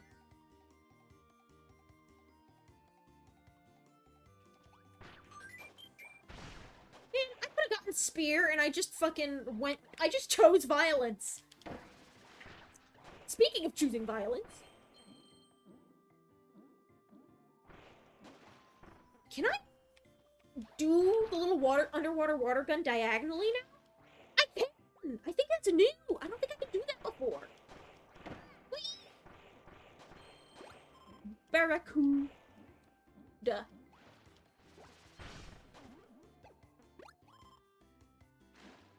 Oh, I can have spear again. It's fine. Hell yeah.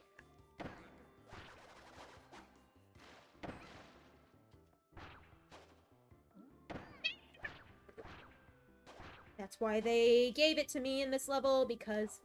Ooh, what? There's gotta be something I gotta push, right? Oh yeah, you can do spear tosses. I think spear can, like, poke buttons through walls, but, like... Oh, there it is!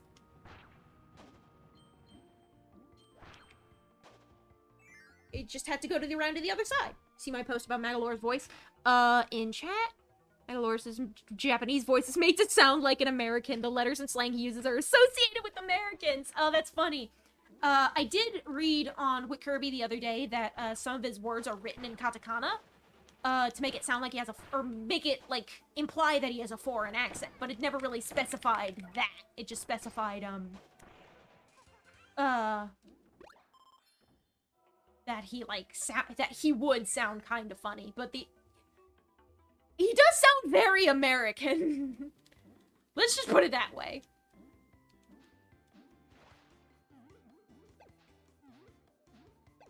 And it makes it funny how they translated it to... He sounds like an American in the Japanese version, and in the American version, or I guess in the English version, I can't imagine they would change that much for the PAL release. Boot! I am in the pocket of Big Boot! Apparently, like, there's been, like... I'm in a Discord server with some other Kirby fans, and there's some, like, jokes about the boot. Apparently, it's, like, an in-joke. Anyway, boot! I want the ticket. Oh no, the boot's gonna break! Oh, that's another... Oh, give me the boot! Boot! Boot! Boot! Hoot! I think it's funny how, in the original Japanese, Magalore just sounds like an American trying to speak Japanese, and in the American version, Magalore sounds like the most casual motherfucker imaginable. It's great. It's so good. I love him. I love this stupid wizard, man. It's Bigger Boot from SpongeBob. Yes. He has an American accent and the Kirby Wiki is lying to me. If it's the Kirby Wiki on fandom, about 60% of the time it is lying to you, unfortunately. Like, there will be people who just... I mean, there's accurate shit on there most of the time. Because it's a wiki, people are gonna... But, like, sometimes people will just, like, make shit up and put it on there. And I don't think the standards are very high. I have a... barbers! Barbers! It's the fucking eels! The first instance of a wild barber. There are stage hazards. They are eels! Eels.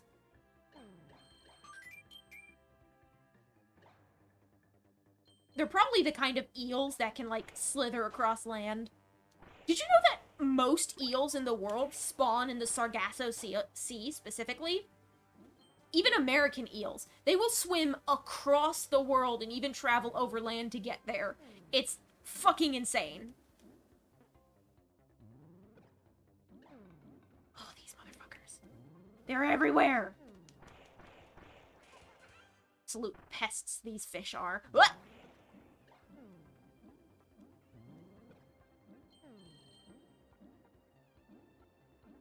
I never noticed they had little beards. It is kind of what their lower fins look like, huh? I want that food. But yeah, it's,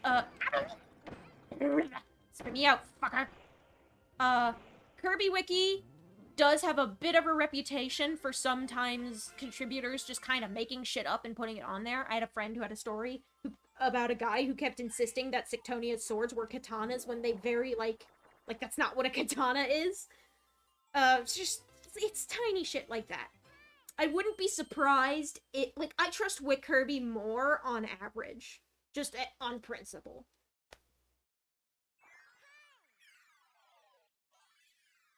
And also, I have a bone to pick with Fandom, the website. It's just continually enshittified over the years, and I am at the severe enshittening of the entire website that used to be Wikia is just, like, it's depressing to watch.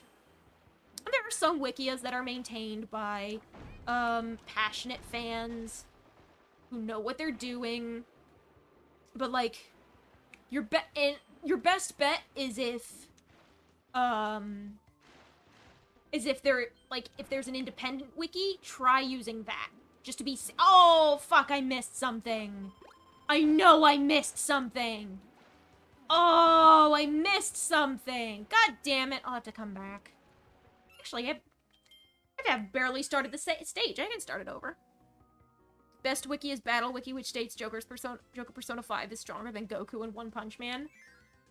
I don't even touch wikis like that. I'm just like, yeah, y'all have fun. I also don't want any part of it. Yeah, I can start this over just fine. Oh!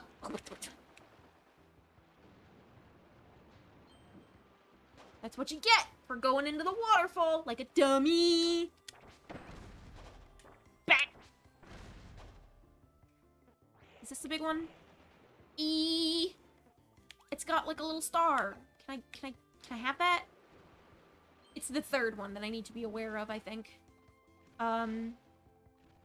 The one exception I will make to, like, my Wikia purism rule is, the Spectrobes wiki, and that's because the Spectrobes fandom is so minuscule that it's the only wiki that exists, and so that means, like, the whole fandom is gonna be congregated there anyway. So you can trust that information because literally anyone who knows anything about the Spectrobes franchise has visited that wiki, and...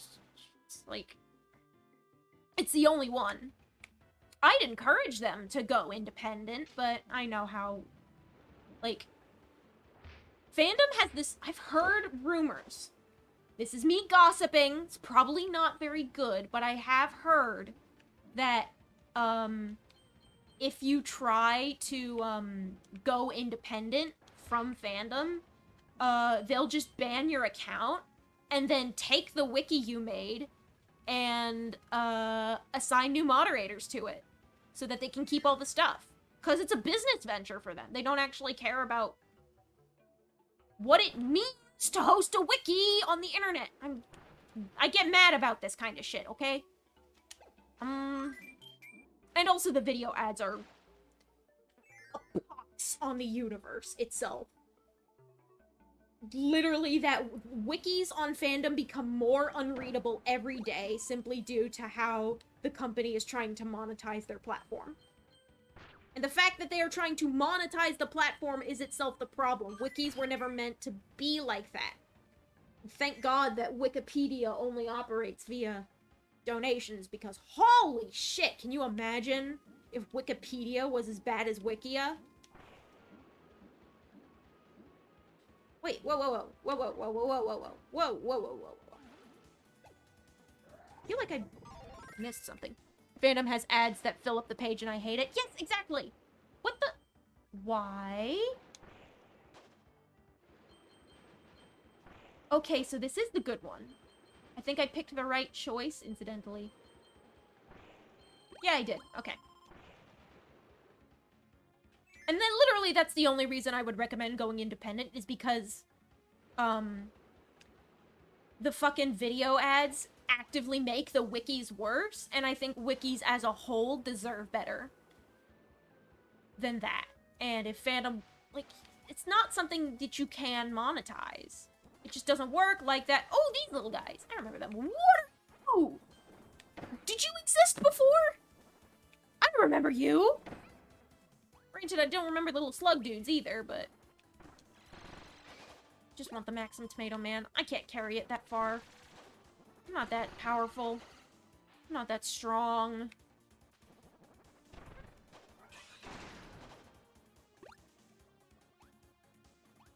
Wolf. I love Wolf. It's like a little pool toy. Moundo! But yeah, one of fandom's biggest sins is making its own wikis pretty much unreadable. And so now I am very petty and I avoid them at all costs. And I will encourage anyone else to do the same. I'm not gonna bitch at you for continuing to use them, because sometimes that's the information you have. But if there are better sources of information out there, then I recommend looking at them. Yeah. And, it's not atypical for Kirby Wiki. Kirby Wiki's been around for a long-ass time, but I feel like it has also been a site for, misinformation in the past. Especially because it was, like, the main Kirby Wiki for a while, and Kirby was just kind of a ghost town. But since, like, anyone can go make a fandom account, and there's, like, no standards apply, because Wikipedia has, like, they're mean about their standards. They will ban the shit out of you if you, like, maliciously edit something. But fandom doesn't have that, because they are a business venture, and they can't afford to do that. Middle. I want the middle one.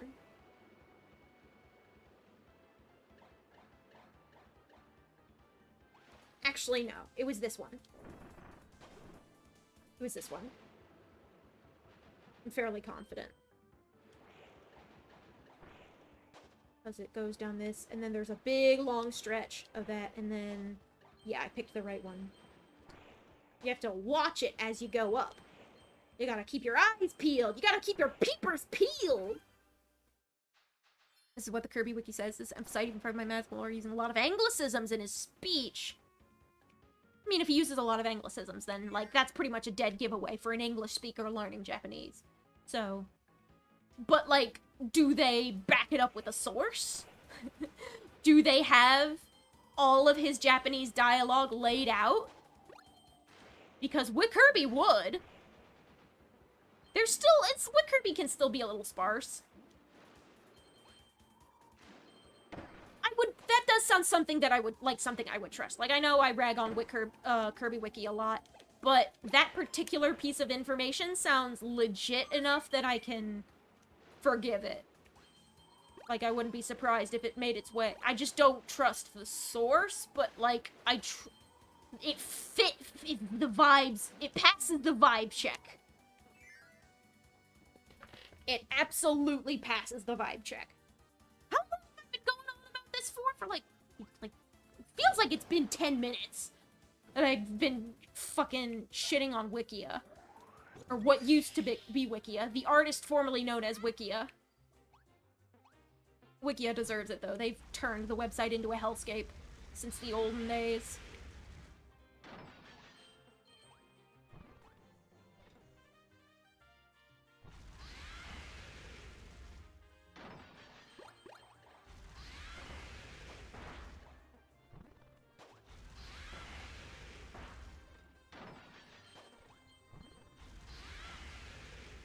Yeah. As far as, like, wikis go, old, independent shit from, like, the 2000s is my gold standard.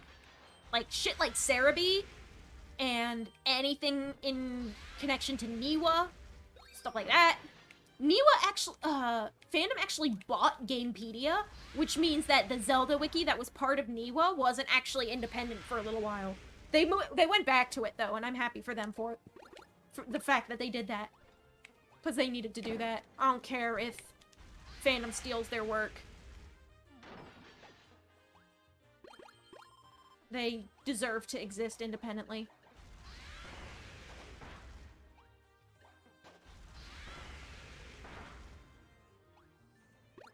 Smokily speak using katakana rather than hiragana and kanji. So, yeah, because the katakana bit, but like the katakana bit could indicate any foreign accent, which was the point I had made. I had only seen the bit on Wikirby about there being a foreign accent because of katakana, but not strictly, the anglicisms bit. There we go. I could probably look up some of his dialogue and, like, pick through it. It's like, I'm an American who has learned a bit of Japanese.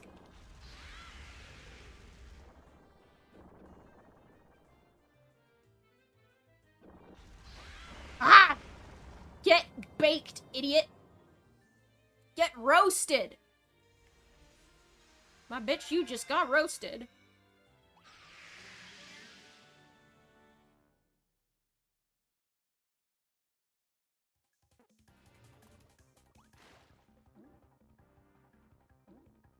Anyway, I guess one of the reasons it passes the vibe check for me is,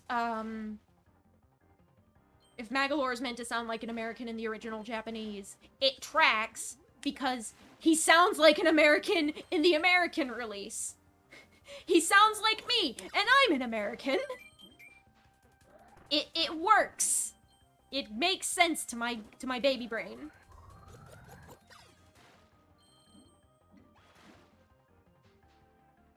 Blah, blah, blah, blah. I do not want to put up with these barracudas any longer. I'm gonna just follow behind my star closely. Oh, geez, he's just flopping out in the open. Oh. Another one. Another one. Absolute pure maximizing lunacy. That's not food. That's fine. Fandom also makes honest trailers for YouTube. They make fun of games. They advertise this on Fandom all the time. Well, like, honest trailers used to be its own thing. Honest trailers is funny. And I can respect doing an honest trailer, but, like, that just means honest trailers has sold out. And also, like, it's an older bit. Like, it's not... I feel like it as a joke, has kind of overstayed its welcome. It's a very 2012 internet, 2012 YouTube style of humor. Like, very old college humor, cracked type beat. And because of that, it can, it feels stale to me. I used to think, I've seen, like, a couple honest trailers, and it was funny, like, the first couple of times. I'm not against making fun of video games. I'm just feel like fandom is a very cynical business that doesn't actually care about the fans. An honest trailer could just as easily be made by a fan, lovingly. Although honest trailers is definitely one of those things that feels like it's lampooning the things it's, parodying. But, like, if you don't like the same thing I like, that's fine. That's not the end of the world. I'm not going to verbally punch you out for calling I mean, I will verbally punch you out for calling Kirby a game for babies. It's kind of a game for babies, but, like, it was the I'm not gonna go into this. I am now arguing against a hypothetical straw man. I need to shut the fuck up. I need to shut up. Whew. Magolor is Halcandran, then that would mean that all Halcandrans have American accents. It fits! I mean, that is kind of what I envisioned him in my head, but I guess that's just me being an American, me being, like, unconsciously chauvinistic about how I say words. Because I was a kid. Like, I did, like, this thing in my brain, like, the whole headcanon thing. Oh, like, oh, yes, I could talk about my headcanon all the time. And, like, in my headcanon, generally speaking, when characters are, like, speaking English in the game, they are actually speaking English. And it could be, like, I'm an English speaker, and it is my headcanon, so it is English, but, like, if I were hypothetically someone else, I would probably, well, I think the vibes of my headcanon might be totally different if I had played these games in another language, just because the localizations are different. Oh my god, it's the best song in the game! But,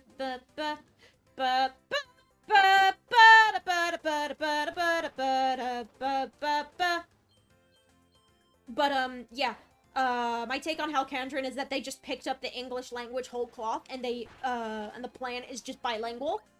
By default. Everyone learns English and Halcandran, and they do have American accents, on average. And this is partially because of just my baby brain not considering it, and then the thing sticking in my mind, and me not wanting to change it after the fact. And also part of it is that my headcanon take on Halcandra is kind of a satire of America itself. Ah, jeez. So, like, yeah. Look at me! I'm the cool kid who puts political commentary in my fanfiction. Which button do I push? This first. Yes! That's what I wanted! And then I jump over the button. And then I jump over the button again. They have the key now. Xerxes on insane copium right now. Copium? Well, copium about what? Is it about the wiki thing? Or is it about... what? The fuck are you talking about?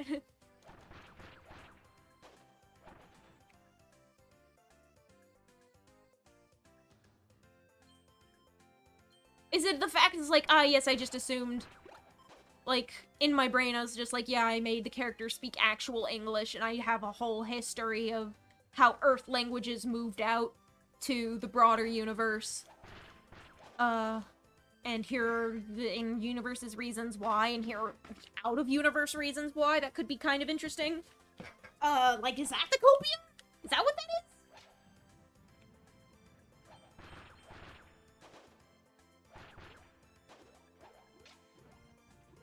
Because copium implies that I'm doing something wrong and I need to change it, and I'm coming up with excuses not to. Which is a little different from... I understand that the decisions I made when I was a literal child might have been based on a limited worldview, but also now I feel like I'm too deep to change it? Is that... I mean, in some cases, that could count as copium. I would agree. But, is this copium? Is me trying to rationalize the copium copium? Oh my god, what am I doing to myself? What the fuck is wrong with me? This is not the door I wanted. What? Is there another... I can swim faster, I guess. I'm gonna take the invincibility and go. There's gotta be another fucking door somewhere. Is it here? Is it here? Is it here? Yes, it is! Okay.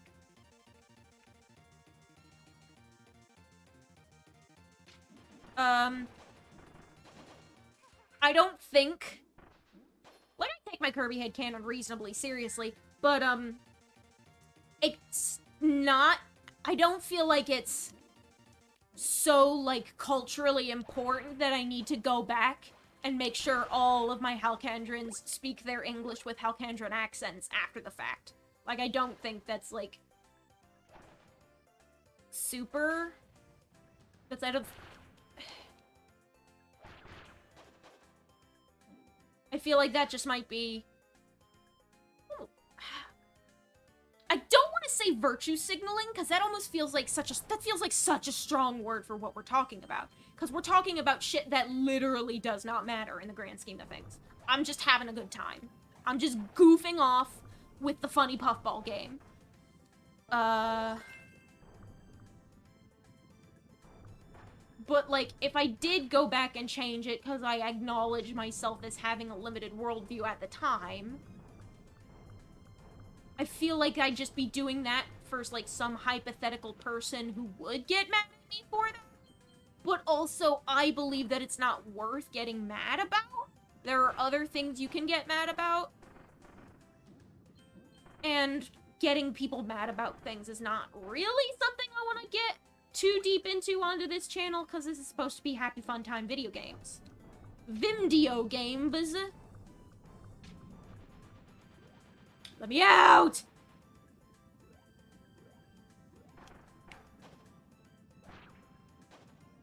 And also, like, I'm the kind of person that will mauled until I pass out. So, like, getting mad about shit that doesn't matter is actively not good for my mental health. And so I try to I've learned to avoid it whenever possible. And so I want to try, like, I can acknowledge past flaws and past mistakes and maybe past biases that have led me to make the decisions I have about the funny stories I tell about the haha funny puffball game. But also I do want to get around to telling those stories eventually. Like, I don't want to just... Oh, jeez, it's this fucker. Oh, it's this fucker. Oh, it's this fucker. Oh, I'm so... Oh, I hate it. Oh, this motherfucker. I hate him. That wasn't so bad, actually. Classic Xerxes not reading chat and thinking my chat message was for their current topic and not a topic they were talking about when I sent that message. What was the timestamp on that? Okay. Oh, okay. On the same copy and Kirby being for kids. Kirby being for kids? Is that the... Oh! Oh, the copying about... Yeah, I think that's kind of why I stopped talking about it, because I knew in my heart that was copium. Like, I was just like, it's Babby game. It's Babby game. I play the funny game, and it's Babby game. Ow, shit, that hurts. Can I go back? Can I have it back, please? I need another one. Unless it's one and done, in which case I'm screwed. Nope, it lets me try again. Sweet. They decided Kirby games were for all ages from the get-go, with more difficult challenges for those who want to try hard like me, and I got into the lore because I was into it when I was young enough to be into I mean, I didn't immediately jump to more mature games when I was turned into a teenager. I still like Kirby. I mained Kirby in Smash Bros. When I was like 5 years old. I like the pink ball! I like Pink Ball Boy.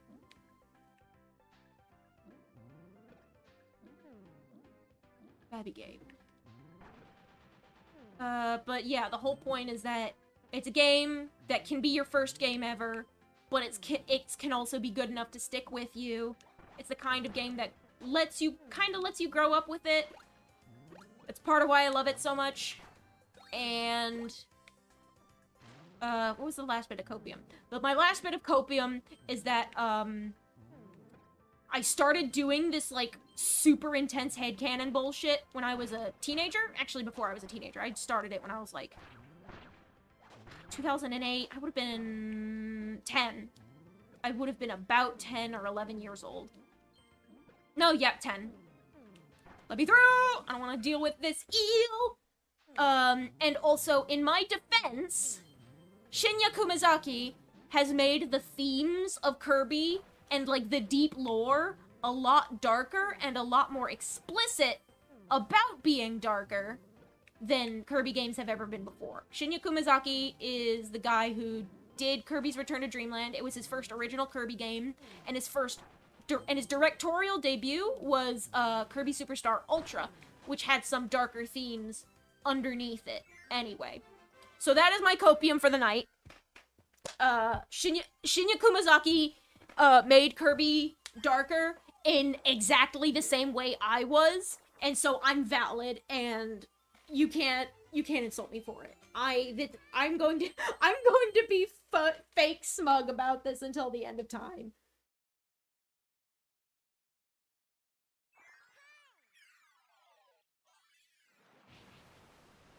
Ooh! Water. Nice. Okay, now I'm gonna catch up with chat. So though you argue about curbing for kids, classic Xerxes not reading chat. Yep, that's how yep. That was funny though, your rant about trying to figure out what my message meant, Lamau. Also, Haltman is the British one, I would assume, since he colonizes the Oh no! I mean, let's be real. America ain't much better.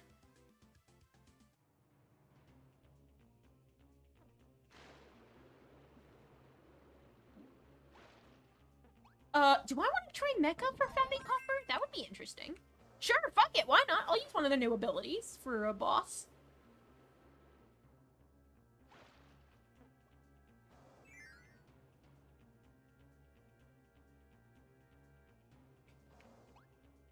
The Space Brits, I imagined, would actually be some of the Ripple Star Fairies. Because I believe... And also just, like, Space Earthlings in general. Because I believe that, in my headcanon, the Riplians are actually the, descendants of humanity, and that's why they are so humanoid. Lasers.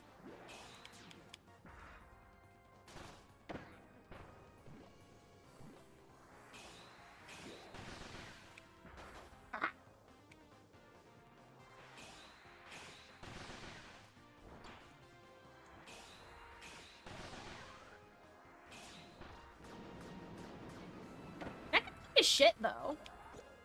Not actually that great in terms of dealing lots of damage fast. What? Maybe I just haven't unlocked its full potential yet? He swallowed a ship part. Maybe that's how he got so strong.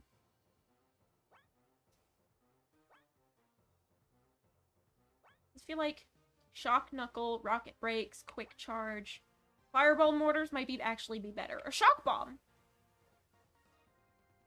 Battery Bracer. Faster Blaster, is that what it's called?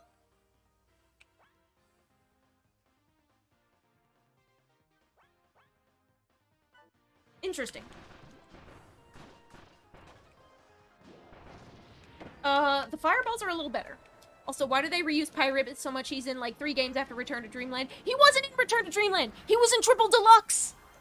This is not Pyribbit! This is Fatty Puffer! Pyribbit didn't exist yet in this point in time. Pyribbit didn't come out until the 3DS game in 2014. And then they just kept reusing him. Although they have at least had the class to reuse him mostly in Team Kirby Clash. But, even though he's, like, the worst boss in Triple Deluxe, I'm sucking at this! What do I want for this? What is a fire mortar, shock counter, shock bomb.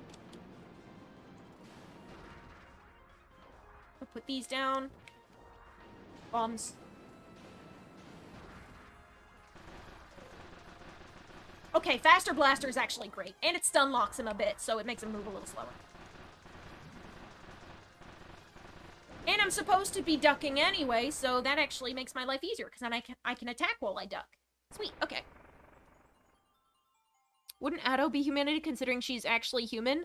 So, my headcanon has this thing where Adelaine is one of the actual, is like a full-blooded human. And there are still some full-blooded humans on Ripplestar, but due to some of the, like, eldritch magical apocalyptic bullshit that happened to turn the universe from a recognizable Earth universe into the Kirbyverse, some of that involved the forcible hybridization of various Earth life forms, and that resulted in the evolutionary antecedents to a lot of species throughout the Kirbyverse, and it also resulted in the fairies and the Kikis. And the Kikis are like they're an enemy in Dreamland 3, and they're a background feature in 64. And they're just cat people. They're humans with cat ears and tails, and it's a Kiki's Delivery Service reference. That's it. And the fairies, they're the humans hybridized with cats, and the fairies are like hybridized with, I think I settled on dragonflies for their wings. So yeah, that's kind of where I've been. And when I talk about, like, hybridizing things into evolutionary antecedents for other things, the Halkendrons, like, the various, like, root species got flung about across the universe due to that magical apocalypse nonsense. And, the Halkendrons are, like, goat cats. They have horns and a great sense of balance, although they are more cat than goat. They have horns, a great sense of balance, and now they are no longer obligate carnivores. Are they obligate? Maybe they're still obligate carnivores to an extent, but, like, they can still... No, maybe not obligate, because... Like, headcanon reasonings, right? One of the reasons it's hard to think about how an obligate carnivore sapient species would live, especially because Halkandra is inhospitable as fuck. But I had already settled on some, like, super specific, highly adapted plants, and one of them was, like, a staple food, and it was, like, a funny fruit. So I had to let them be able to process plant matter in some way, and then figuring out where their horns came from, I was just like, oh yeah, they're goats. Oh yeah, they live in the mountains. They can have a good sense of balance. That would be helpful. A sense of balance would be especially important if you fucking levitate, so... I'm gonna go bother Magalore again. One of these days, I just gotta stream headcanon rants. That's it. Kirby being that small has basically been retconned. I don't know if it's been 100% surely for sure retconned, but I had always assumed that Kirby was 8 inches tall when he was a little baby. Just a little tiny little pufflet. And he grows throughout the series.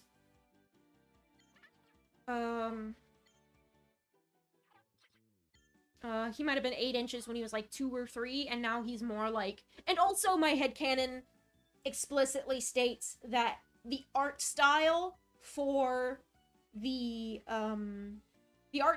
Kirby series is very stylized and doesn't fully reflect what's actually happening in universe. So, sizes have been squashed down, everything is rounder and cuter than it actually is. So, like, in my headcanon, Magalore has a neck and shoulders. Adelaine is, like, 5'1" or 2, or something. Like, a normal size, and Kirby comes up to her knee. Meta Knight is slightly taller than Kirby, on average. DDD is more human-sized, although he's still pretty short compared to most humans. I think he'd probably be like 5'3" tops. All sorts of, like, stuff like that. That's another thing I needed to do. Yes, Fear Doomers. So yeah, headcanon stuff. Another thing I need to do on top of a lore rant on stream is a, one of the things I need to do is a size chart.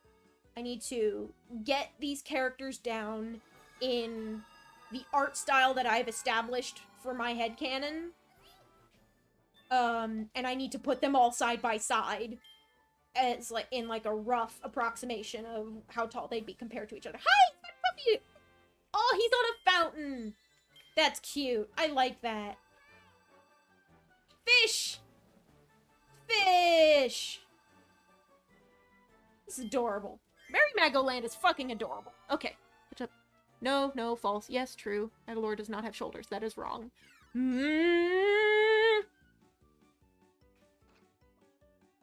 Sure, okay, fine. Your headcanon doesn't have to be the same as mine. But I'm not gonna change it now. Sorry, but I had to make this work with some degree of speculative biology.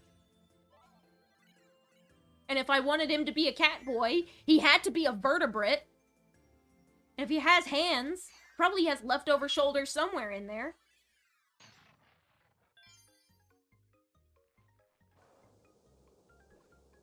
They're not very wide shoulders. Or, like, he has a big head. He's pretty small for his kind anyway, so he winds up looking like an oval anyway because the scarf covers it. The scarf goes for... I'm not gonna... Thought chat message that I am not going to deign in with an answer. Like, yes, it's true by necessity, but also it's irrelevant.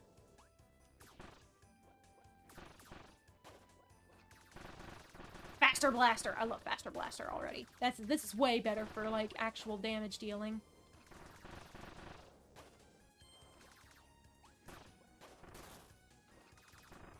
Ooh. You can shoot stuff out of the top of your head. Hi, hi.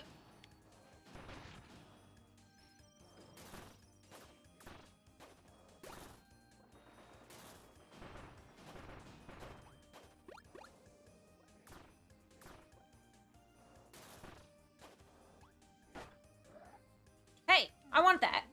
Give that back.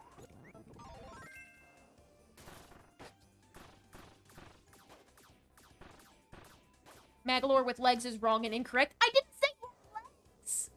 He's still a float. The speculative biology thing involves the Halcandrids slowly losing their legs because they have like an innate magical talent for levitation.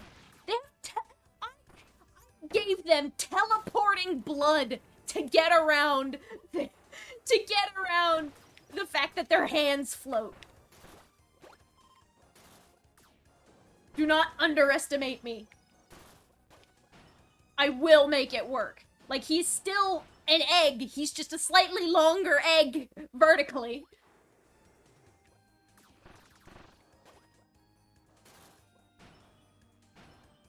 Magalore with legs is just a Gijinka-verse at that point. And, like, no shame to Gijinkas. Those are fun. But also, that's its own thing. Magalore doesn't have legs because he oh my god!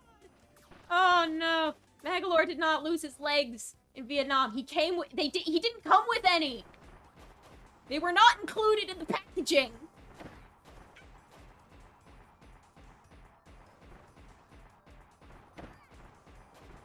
Let me shoot you when you are right in front of my face.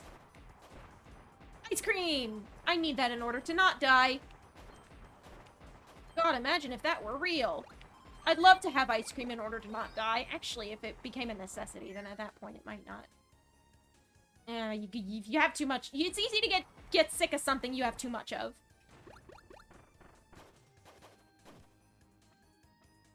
I don't know if you had said anything else about legs, but I felt like it was suggested. I said shoulders. He has shoulders, but no. I can see where the assumption came from, because I said shoulders, and that could imply arms, and arms could imply legs. But no, the shoulders are vestigial, and they just happen to exist because... Ow! Shit, I died.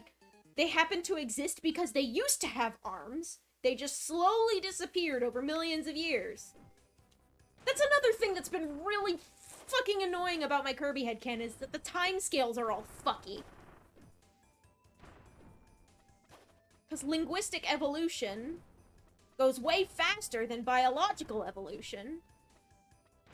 Because of that... Hold on. I need to focus. I need to focus! Because of that, getting all of my Kirby species speculative evolution in a row makes it kind of difficult to rationalize with the continued survival of the English language. And I kind of hand-waved it with the Ripple Star post-humans being like, yeah, we want to preserve old Earth culture, so here's a list of languages, but then, like, is that leaf? It does give me leaf. Okay, sweet. I don't know if, like, why would they just continue speaking the same language that they did thousands or even millions of years ago? Millions? God, millions just doesn't make sense. I got away with the million shit because I had, like, the humans go back into stasis to avoid having to deal with shit, so they, like, can wait for some terraforming to kick in and the world is livable again. Because they all have to move to Venus, which becomes Ripple Star after the fact. I'm getting into the weeds with this. I'm saying a bunch of shit that makes no goddamn sense if you don't have context. And I hope to be able to create a thing that can introduce context someday. Is there an energy sphere down there? I wanted to... I feel like... Hang on. Hold up. Something is terribly wrong. Maybe not terribly wrong, but something's up. Ouch. You're a funny guy. Can I go down there? Is there a place where I can go down there? Or did I just enter the wrong door? I entered the wrong fucking door. Me. At least White Wafers is pretty.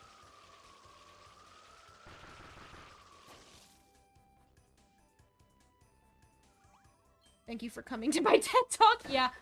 One of these days, I will have the fan fictions that this is relevant to completed and posted, and, like, the world building can be gleaned from that, and then I can make a wiki, like my own custom wiki page to go with it, and you can binge it, read it, and it will make sense once you put all the information in the same place. But since I'm rambling on a live stream, none of it makes any goddamn sense, because it is the culmination of pretty much all of the Kirby headcanon thoughts I've had over the past decade.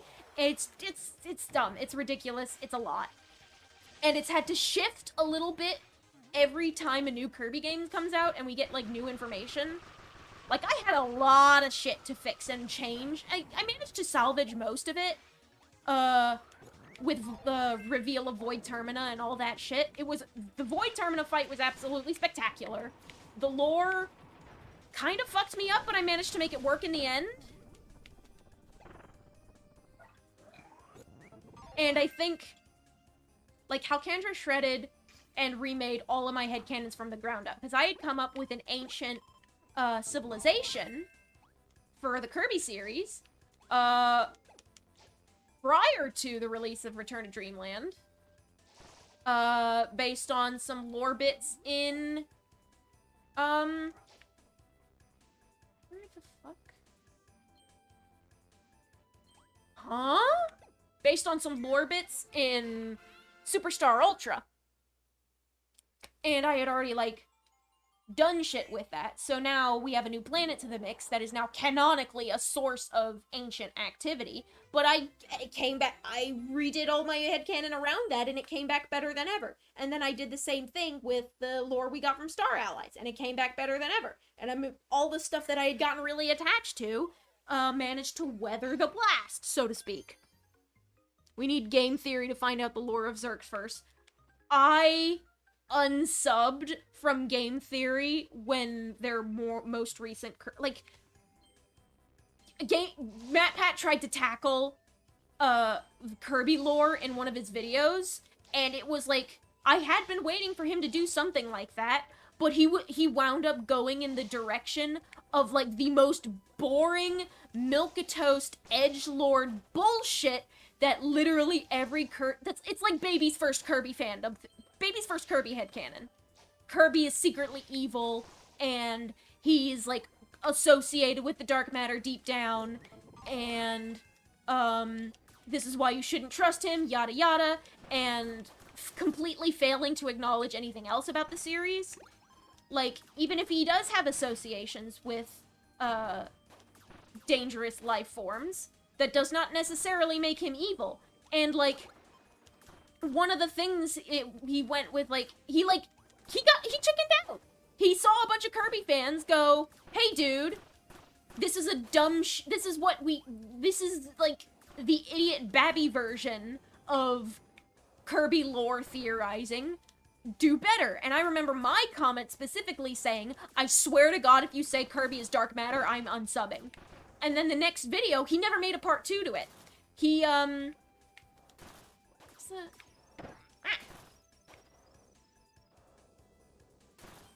he never made a part 2, and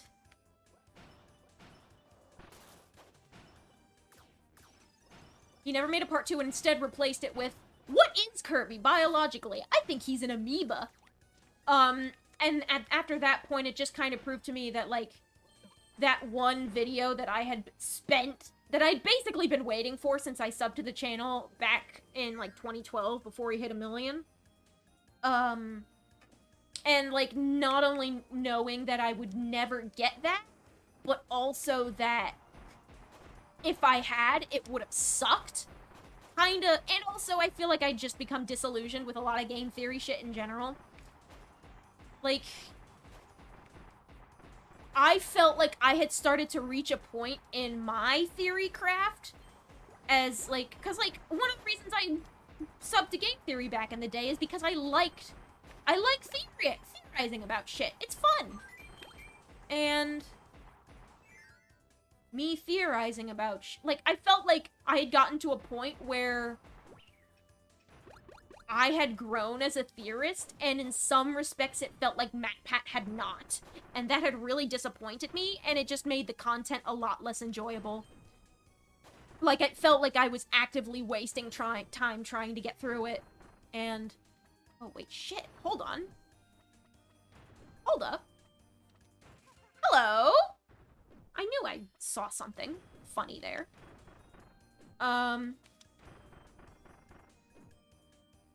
It felt like every game theory video I watched was a slog to get through. Because... there we go. That's what I wanted. It felt like a slog to get through, and I was there, pretty much there, for Austin's The Science, and now he, like, parted ways with Game Theory, and I think GT, like, retroactively deleted all of Austin's videos on the channel, so now he's re-uploading them to Shoddycast. And so, like, now I don't even have a reason to show up again, because all the videos that I stuck around for, which involved the science of various things, which were the kind of videos that Game Theory used to make that I subbed for? Like, Austin Shoddycast is now doing Game Theory better than Game Theory after being fired from Game Theory. So yeah, I have a lot of complex feelings about the whole thing, but that kind of sums up some of my feelings about it.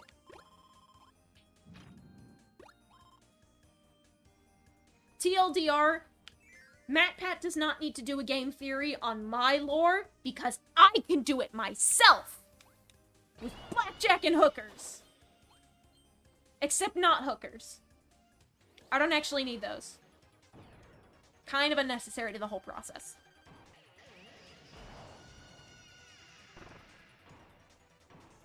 Hold up, hold up.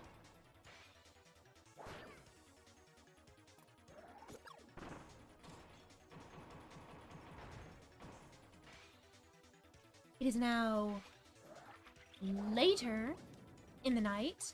I need to keep it down a little bit, so to speak. So, I'm gonna stop screaming about shit.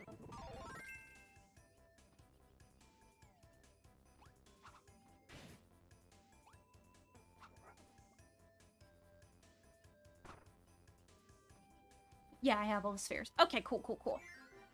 The only truth MatPat spits is his food theory. I can respect food theory. Kirby was in the FNAF box. Yep. Kirby is evil because his daddy is evil. Oh, Kirby is an amiibo for us at the same time.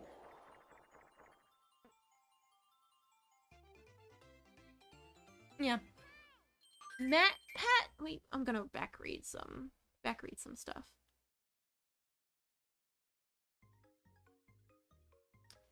If Magalore... Okay, legs sold separately. That's why he wants gem apple so bad. Magalore doesn't have legs. That canonically makes him a shoddy. No, he's a manlet. There's a very distinct difference. Thank you for coming to my TED Talk. Yep. Game theory. I really want to make Lucky Charms a Lucky Charms wiki and just put utter nonsense on it. Like, say a Lucky Charms anime exists and have a summary of every episode that doesn't exist. Lucky's death in the finale was so sad. Imagine believing in any MatPat theory. A fake Lucky Charms, like, extended universe wiki would be fucking hilarious. It's like a shitpost ARG, and I respect ARGs a lot in concept, but I think it's even more fun when the ARG in question just doesn't make any goddamn sense. Snowman. Ouch! Ooh, ninja! I want ninja! Ninja! Ruby is actually Ness Undertale dunking, MatPat dunking, game theory dunking. Where was I going with this? I back-read chat. I think we've shit-talked game theory enough. What else? Food theory. It's hard to get shit like food theory wrong. Because it's like, it's about shit that exists. Oh, wait. I actually need a ninja for that. Sure, I'll take 41 lives. Why not? God, I'm gonna have 99 lives by the end of this shit. Ah! I need to be careful with the funny noises I make, because they're loud. Ugh. Stab, stab, stab, stab, stab!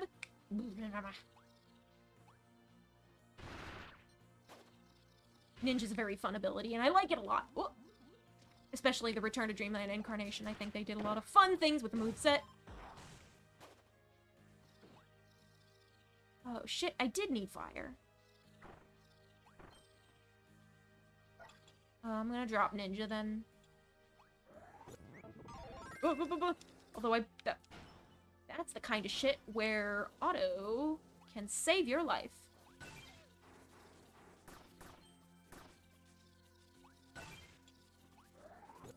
I'm gonna fuck this up, aren't I? How do I... Can I get in it in time? No, I can't.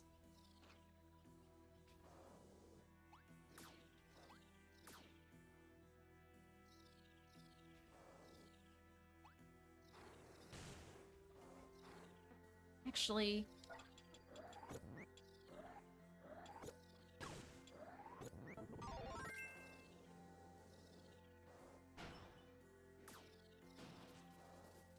Mecha's mobility is dog shit. At least for this specific thing, this is designed for Kirby's mobility specifically.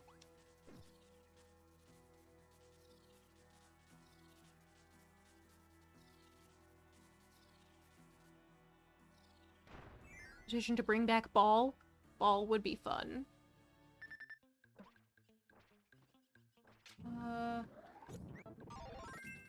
Oh, I got... I'm slippery. Oh, I got in with the pure power. I could have done Shuriken, but I got in with the pure power of just running fast enough on the ice.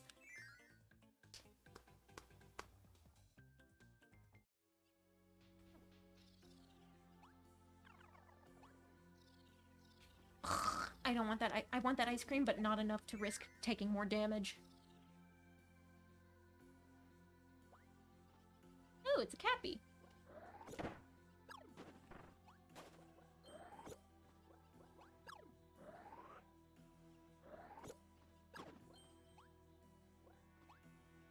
Boo! Oh, it's the boo! It's time for the boo! Boo! Food. Hell yeah. These little suckers.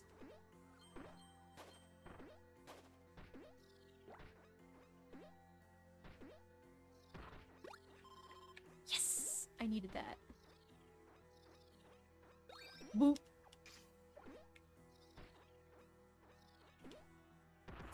Come on and slam, and welcome to the jam.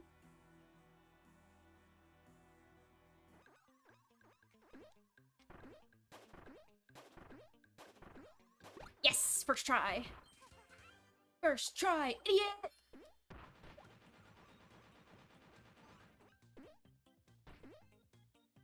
I like how the spikes on the bottom of the boot glitter a little bit when you're in the air.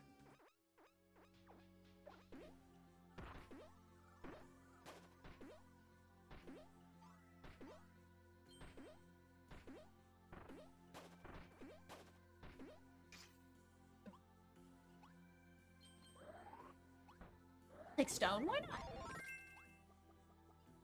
Also, it's a great excuse to not talk as much, because I've been having a lot of fun ranting and raving this stream, and as a result, my voice is a little bit raw. And I have not refilled my water in a while.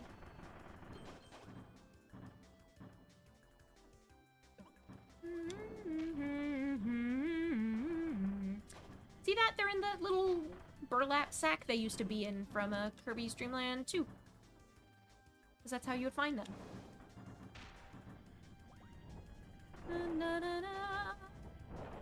Oh, that's instant death.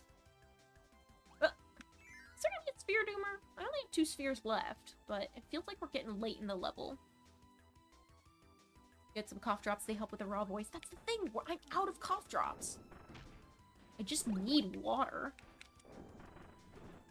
But, I don't want to get up mid-stream.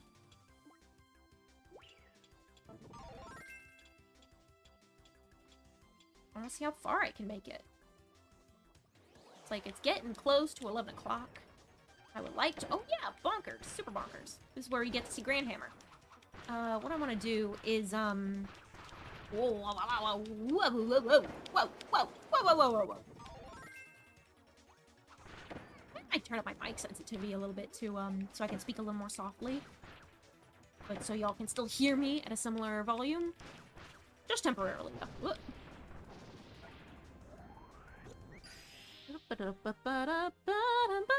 Do I have mic sensitivity? There it is. Yes. ASMR time. I can speak a little more softly, but you can still hear me. Probably has a couple new storm forms. Oh, absolutely. 100%. Food. I need food. I need food. Food. Thank you. Wait.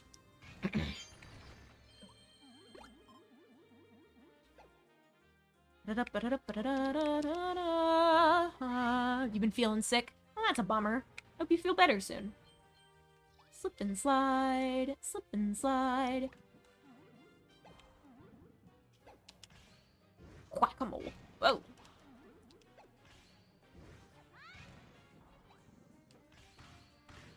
Okay, it still freezes time. You have to shake the Wiimote, I remember, and that's why they make you wiggle the stick around. That's gonna be horrible for people with stick drift. Luckily, I have been using a Pro controller for a while now, and I have not yet had any drift issues with that. The damn shame that avoiding stick drift on a Switch involves buying a $70 controller. But, on one hand, if you like Switch games enough and you play enough of them, what can you do? And on the other hand, my Pro controller came with a copy, a half-price copy of Super Mario Odyssey. Wait, let's see if this hits. Nope, I missed.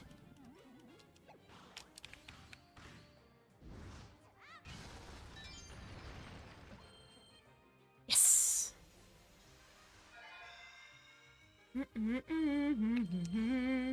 I didn't mean to do that. I wanted to hop into the portal. My dad fixed all your Switch drift. Ooh! See, I still occasionally get drift on my Joy-Cons as I use them. Usually it's like, it takes several months of pretty heavy use in order for them to start getting drifty. But I have 2 pairs, so I can, bleh.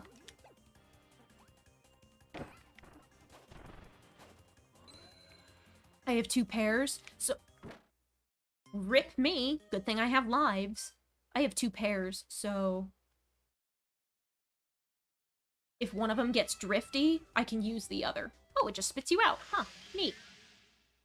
Use a spare got drift and my Joy-Cons don't. That's weird. See, I've heard a lot of things about, like, how some people do get Pro Controller drift. I have not had Pro Controller drift, even after about, like, 300 hours of Splatoon 3, which is pretty impressive. That's a pretty long-ass time for that to not be the case. I'm not doing the right thing. Okay, that's more like it. That's what I wanted. I might fuck up again soon. This is one of the harder ones. What the fuck? I pushed the button! Xerxes says 2 pears. You know, I would like 2 pears. Pears are nice and juicy. They're one of my favorite fruit. When they're ripe enough, you can eat them with a spoon, and it's very nice. I'm glad your sickness is feeling a little better, Magalar memes. Okay, now I just need to learn to press the right buttons for long enough. I do not need the B button right now. Not right now, at least. Not right now. Just gotta be clutch. Gotta be clutch, clutch. That's the kind of jump height I need. I don't know why it did a short hop instead of an actual... I think they should let... Since the Switch still has gyro... What the fuck? What? The Switch still has gyro. I think they should give us shakes as an alternative. Because, there were things in this game that used Wii motion controls. And if they could have like an alternative that involved Switch gyro controls, that'd be fun. That'd be fun. It'd also be fun if you can do that because that's what made Spark so goddamn OP in the original. Because you could just charge up your Spark by fucking shaking the shit out of it. Is there more? Or is this just to the boss level? Nope, this is just to the boss level. Ninja! Ninja, ninja, ninja, ninja. You don't have Splatoon. That's fair.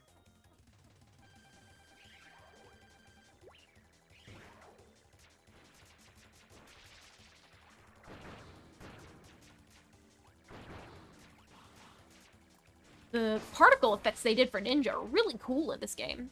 Yeah. Remember how I was commenting earlier about the Sphere Doomer's, textures not being wiggly or spacey enough? This one's is. It looks even better than the red one.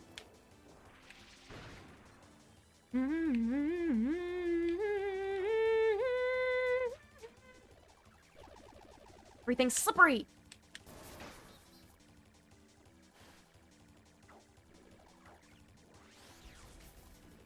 What is...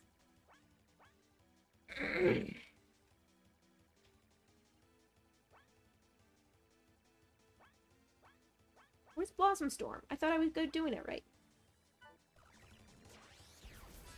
That's Blossom Storm. There we go. That's the great thing about having ice momentum. Although, having ice momentum means...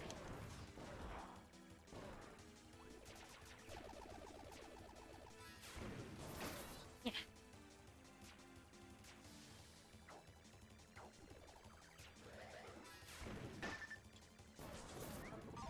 Sure, fuck it. I'll use Spark instead to finish him off. Complete. Hugh plays meta Yu-Gi-Oh! No one can beat him. Got banished by Hugh Neutron.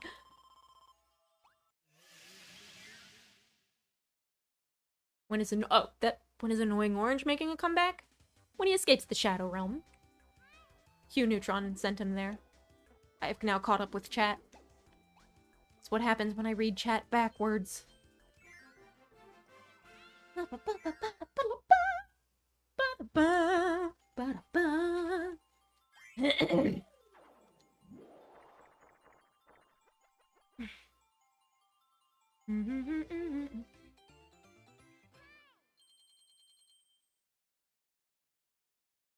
not getting high enough for Magalore to come say hi. That bums me out.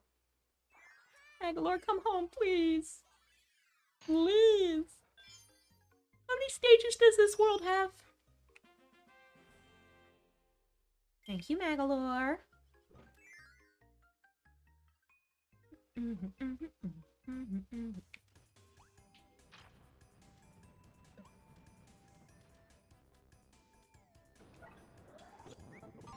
Take fire? Why not? These gorgeous fucking ice caverns again. Ah, my eye itches. Hold on. Tug on my eyelashes a bit before I continue. That's nice. There we go. Fire was the right choice. Ooh! I want the things. I do not need a fucking one-up. I'll just take the health and go.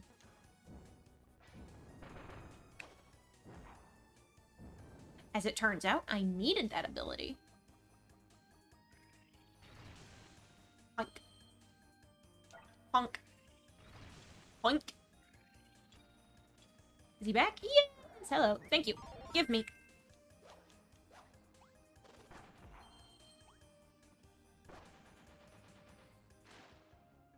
Ah, water.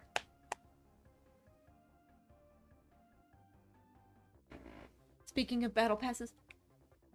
Okay, so there is one thing that I dislike about this version, this remake, that carries over from Forgotten Land, that I have very strong opinions about. It is the music being muffled when you go underwater. As cool as the effect is, I think the music is not diegetic enough to warrant that, and as a result, it should be playing full blast, and it's fine. I think it's fine if it muffles for a little bit once you jump straight into the water, but once you're, like, in the water, it should just play. Because that means you're going to get whole songs that you don't hear because you spend most of the level underwater, like the one rainy area level. Oh, jeez. Oh, fuck. Ah, crap. Okay, that was close. Rocksteady made the Batman Arkham games. That's unfortunate.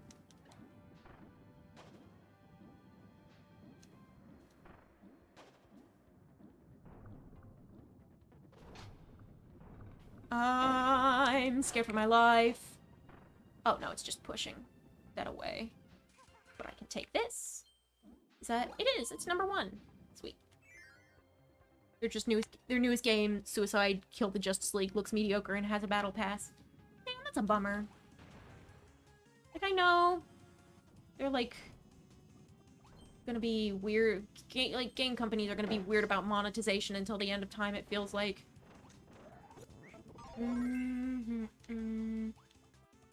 But it's just a bummer to see how they are. And how indie games consistently outclass them in terms of, like, just doing the bare fucking minimum. Oh, that's right. I can go through the ice now. You can't see me. I'm gonna put... No, you stay there while I get the Galbo.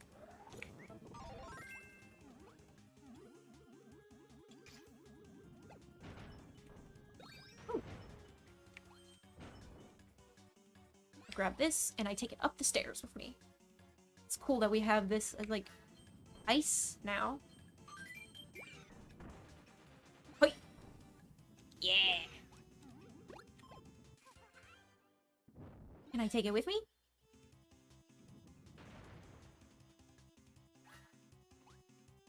How long will it last? It's gonna break. Possibly wasn't worth it.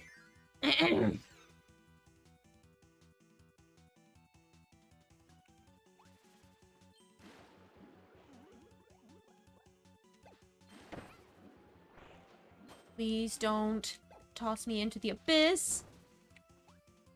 Mr. Squishy. Oh!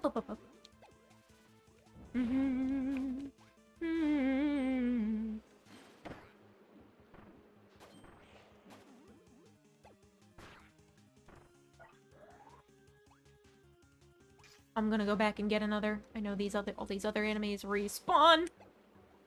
Can I please?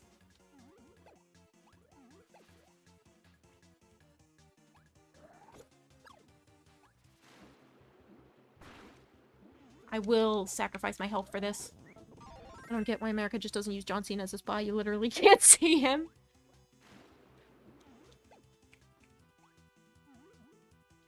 That's a good joke. I appreciate that.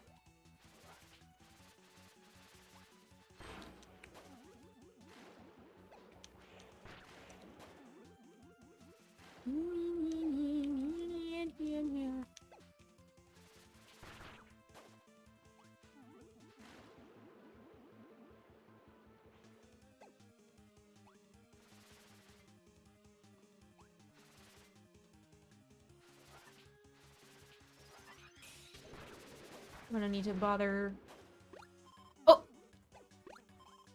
This feels like death.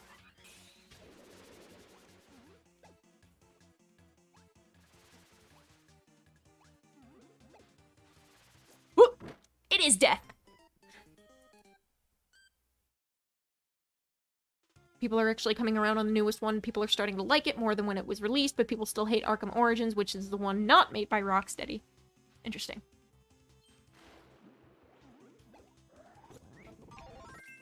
Okay, now I got the fucking ability, like I needed it. La la la. La la la la. This is another very pretty background.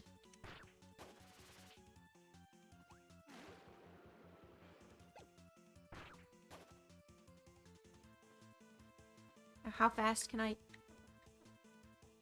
How fast can I...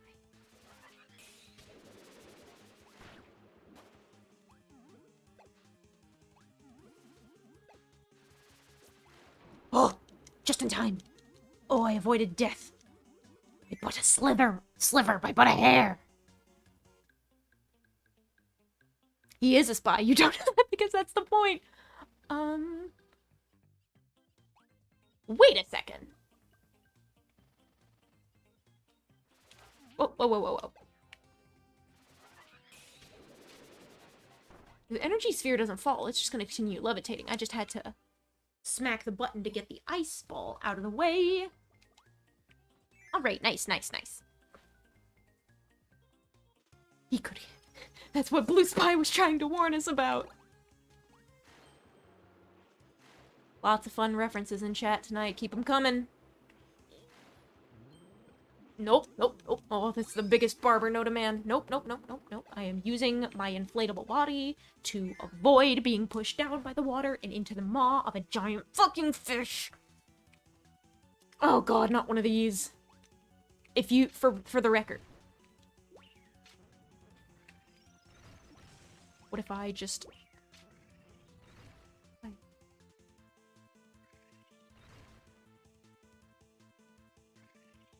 Can I throw this into the abyss? Yes! Okay, okay, okay.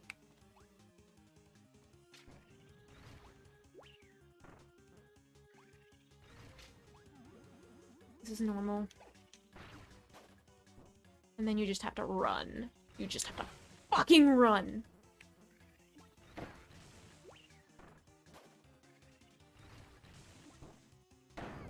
But it does damage. I think I remember it doing a lot more damage in the original, but I think they nerfed it, which I appreciate. It's still stressful. Backgrounds are always pretty. This background's especially. It's got some auroras in it. It's got some ice pillars. It's nice. I'll take that damage.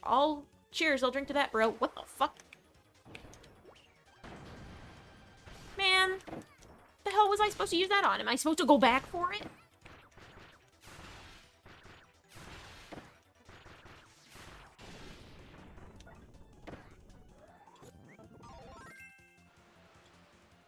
Show me the thing.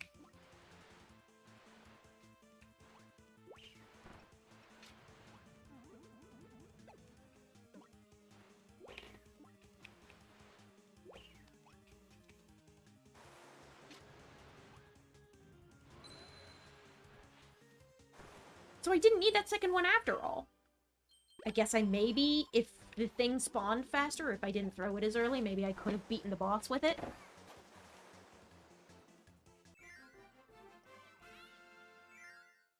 Life has many doors, egg boy.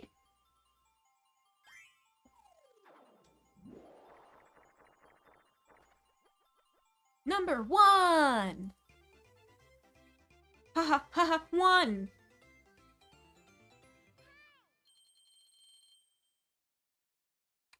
fuck is Magalord? Is it because I turned off Helper Magalore?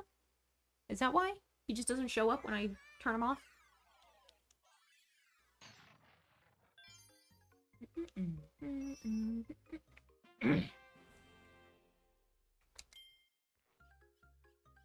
Pop over to Mary Magoland and turn in my stamps.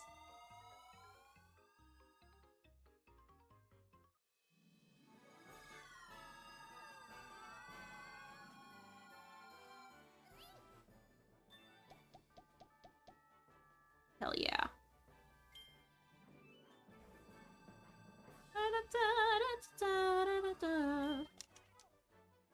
Dress up masks. Sure, show me.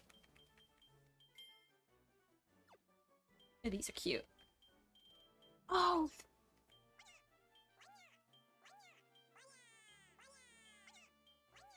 Wanya!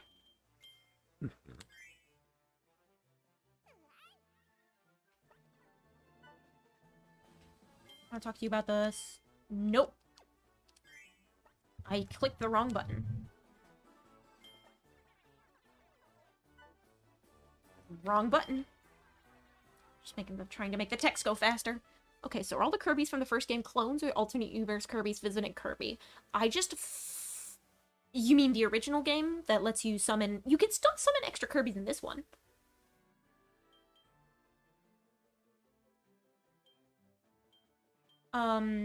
As far as I'm concerned, the other Kirbys generally aren't canonically there. I mean, they could be. I had the headcanon that the other 3 Kirbys from Amazing Mirror just kind of stuck around. Their names are Verby, Kibi, and Ruby. Kibi is a canon name, by the way. I stole that from Dream Course, I think. So Kibi is the popularly understood name for the yellow Kirby. And I imagine that the other Kirbs help Kirby out and hold down the fort when he's away. Fun shit like that. Cute shit like that.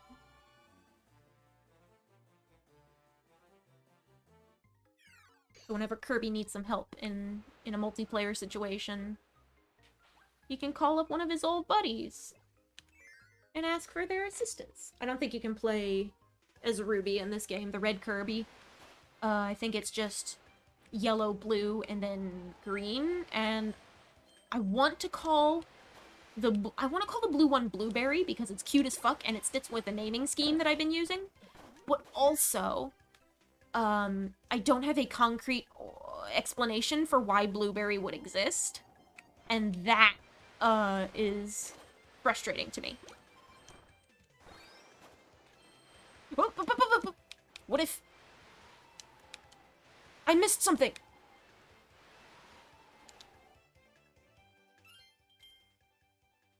I'm gonna restart. I'm gonna restart the thing. Do you think Mary Magoland has defenses? I feel like... Okay, if you assume that it takes place in the time that it does, Magalore alone might be enough of a defense as is. Not to mention that a lot of its, a lot of the people who go to Mary Magoland, that ticket. I want the ticket. God. Do I get my power back if I exit? I do not. I'm still very sliding. I'm gonna take a stop by the Lore Star Cutter and see if we can get water again. See if I've unlocked it. If it gets invaded, could the Mago Head shoot lasers out of its eyes? I think Magalore could just call in backup from his old friends and just have Kirby and his buddies beat the shit out of him. And also help himself. I think he would. He's got magic powers, right? He can shoot some lasers himself.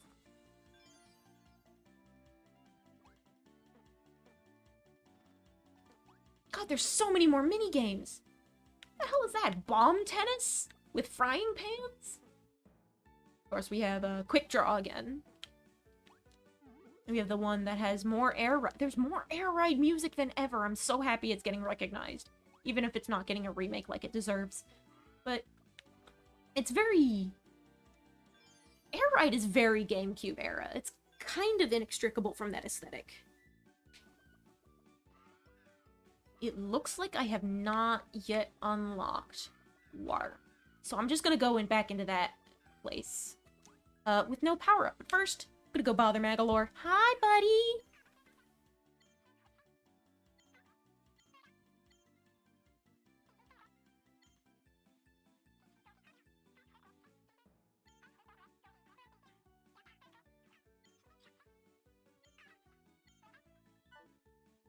Same as usual. Do you say anything else? Talk to me, buddy.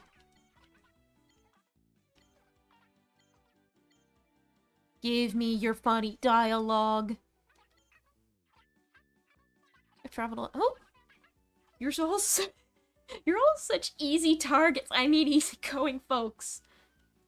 Holy shit. I have to— wait, I'm gonna have to cycle, because I skipped a bit.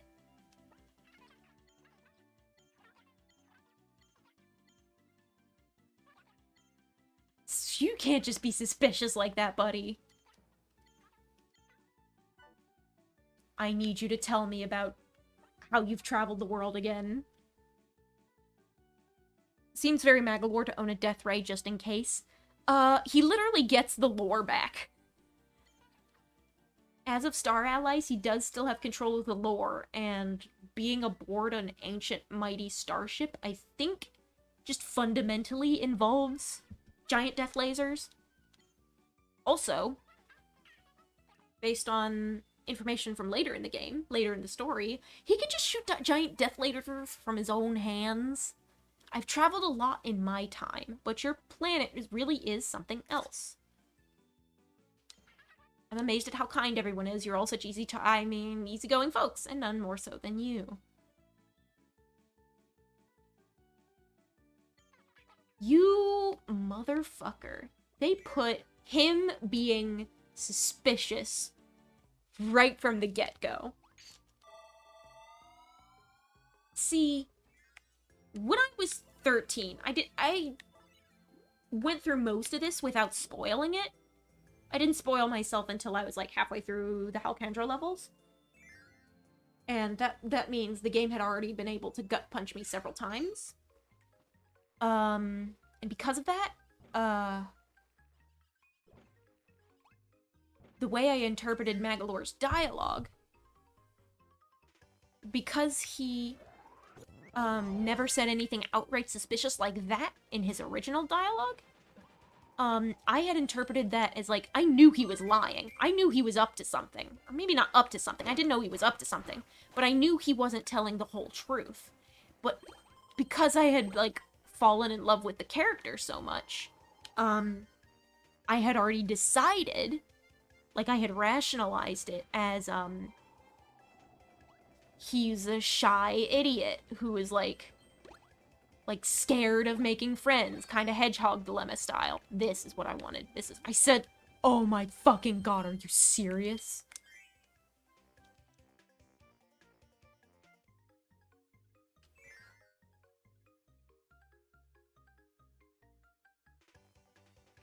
We're doing this another time. I'm going to keep repeating this level until I get that fucking cannon.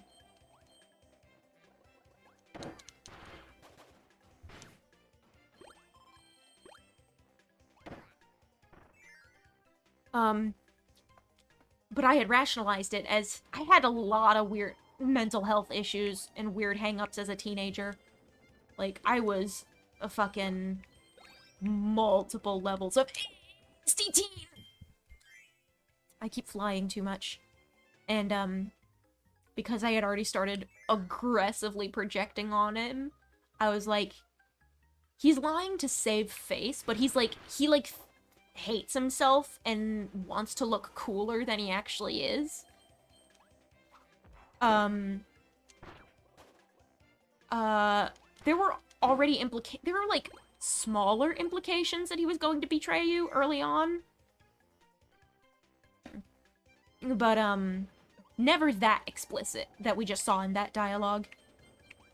Also, yeah, I did just spoil that. Magalore does betray you. This motherfucker just absolutely ruins your day. There we go. This is what I wanted. And I think I've managed...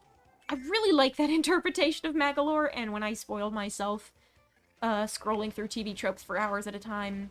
It just kind of hit me like a ton of bricks. Like, how could my boy do this to me? But, I still loved his character. And also the way he spoke, even when he betrays you, sounds fake as shit. Something was wrong. And I think I figured out a decent middle ground, perhaps? In terms of storytelling.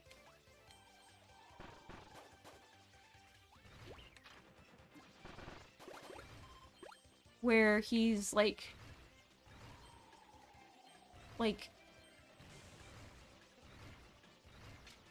he's definitely a conniving little bitch half the time. Maybe not connive. I mean, he'll do it when he feels like it, I guess. It's kind of character development I worked on him with was almost like too. I mean, I suppose nothing's too in depth to get into live on stream because I've already gone in depth with a lot of stuff. But it's like the kind of stuff that I feel can only be fully captured by a story. And I am not done writing that story yet.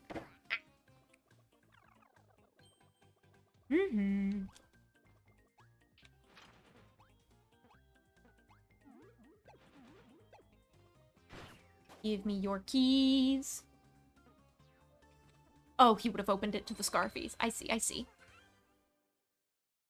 Imagine how hard that would have hit if you learned about his betrayal in the game. Even harder. It still hit pretty hard because I was like halfway through Halcandra and I was genuinely at the point where I was like, okay, so Landia has to be the real final boss, right? Right, guys? Right?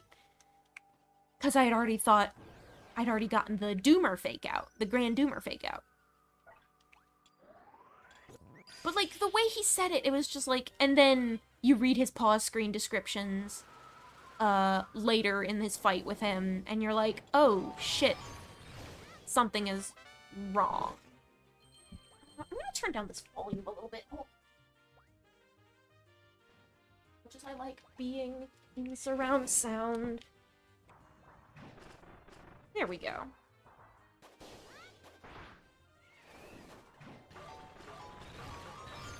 There we go.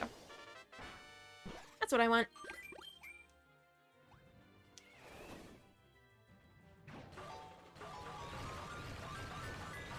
Strike! But, like, it didn't stop me from, like, absolutely loving this whole game. And, like, fully connecting, fully clicking with it. And, like, having that part of the story hit me like a truck. I have a lot of feelings about Return to Dreamland, man. I mean, easy explanation is Magalore is subconsciously possessed by the Master Crown. And yeah, that's the explanation I went with. And it's an explanation a lot of people went with. Maybe not everyone, or maybe not even a lot of people, but people who subscribe to Magalore being maybe a little more innocent than the story explicitly portrays him as. The story I have set up is that he is generally a good guy, but he's also kind of a dick. And he's kind of a dick because he hates himself.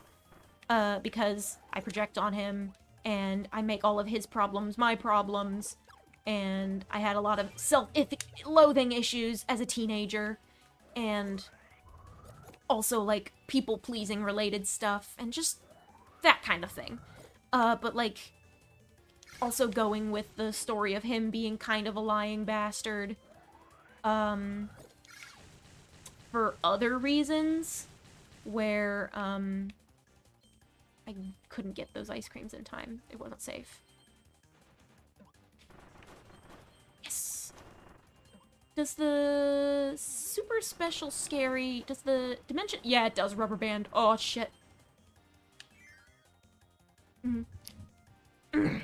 So, like, he was in a I put him in a situation where he would be extremely desperate. Like, in a situation where, like, he's on the verge of, like, losing his livelihood, and maybe his planet's in danger, and also he wants to be, like, worth something, and to, like, prove himself on top of that. And, because of that, the Master Crown is able to latch onto him from a distance. And while it doesn't fully possess him until a little bit after he puts it on, like, it's an insidious influence. It uses Magolor's own faults against him, and, like, brings out the worst in him, until it finally finds the opportunity to take control itself. And use him for its own ends.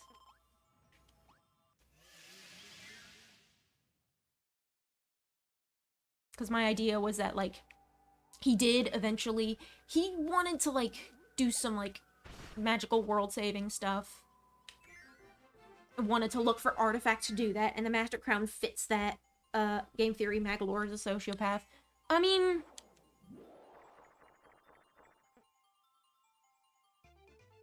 Oh, that's a reference to the Mario bit.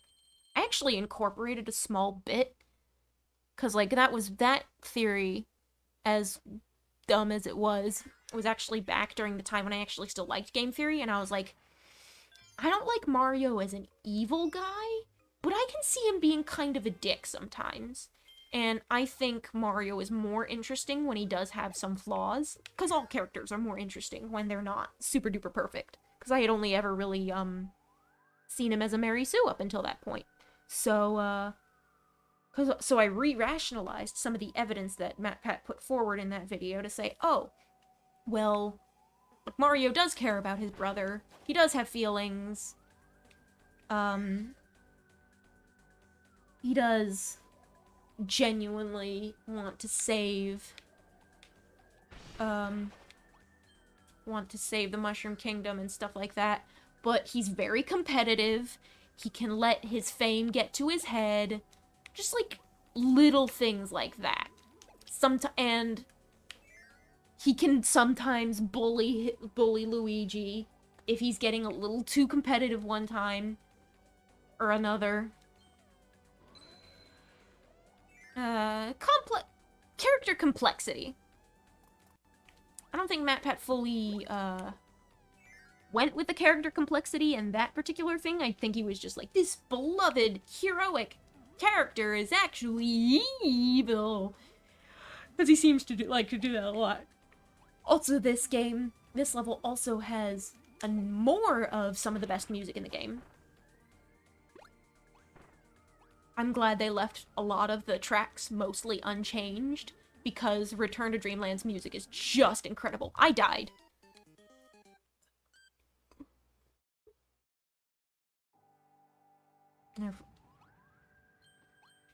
I just saw this long, silly thing. I mean, if you want to go with, characters that,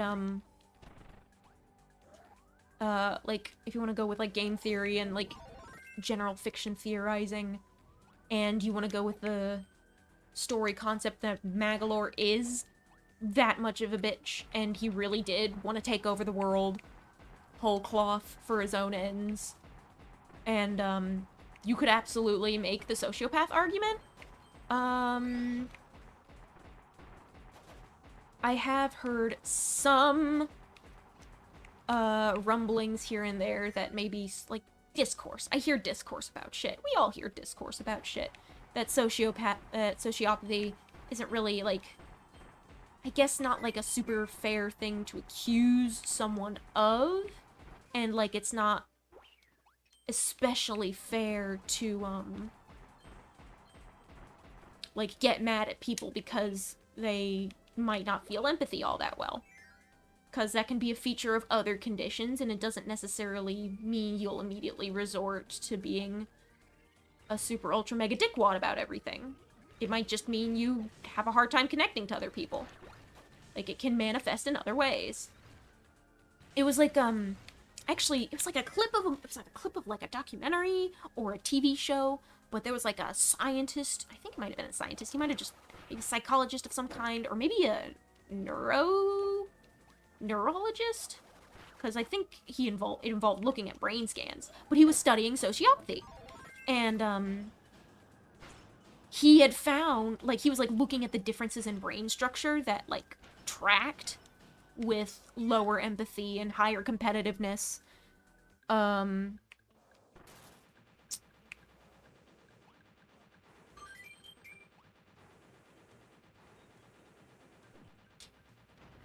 don't know what the fuck I think I did something wrong. What was I talking about? Something about sociopathy. He had found that he fit all, like, he was, like, looking for, brain structures and, like, shapes in the brain that would be a decent, indicator for being a sociopath, and he found that he fit it, and he was surprised, and he was like, did y'all know this about me? And he had, like, asked some family about it. It's like, yeah, you've always been, like, pretty intense, pretty competitive. And so that was an example of someone who could technically be considered a sociopath, who wasn't explicitly a bad person, and, like, didn't even know they qualified for it until they started doing research into it. So it can manifest in many different ways. I have trouble feeling empathy for people sometimes. Empathy as in the involuntary feeling of other people's emotions. There is sympathy and compassion, and a lot of people will say empathy to mean both the involuntary and the actual deliberate, recognition of other people's emotions. So, like, even if I can't feel them, or even when I don't feel them, sometimes I might, like, it sticks. It's less no empathy, more just less of it. But, it can result in, me having to sort of forcibly learn how to do it myself. Whoa, Jesus. Ah, jeez. Giblets. Oh, goodness. Oh, great. Ugh. I was so close. I was so close. Why do people hate Chris Pratt so much now? It's not his fault. Nintendo wants him to be Mario. He has some other things that people got salty about that I'd rather not get into because that would break my own chat rules. But needless to say, it's not because he's not Mario enough. Like, his performance as Mario is like, okay, fine, but it's not, like, the worst. It's about other things that I would rather not get into on stream.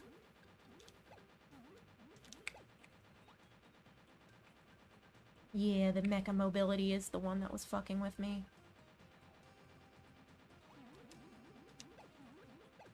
Yeah. Yes. Yes. He also said he specifically always wanted to be Mario. Yeah, Dietrich mentions in chat, it's political stuff. It's political stuff.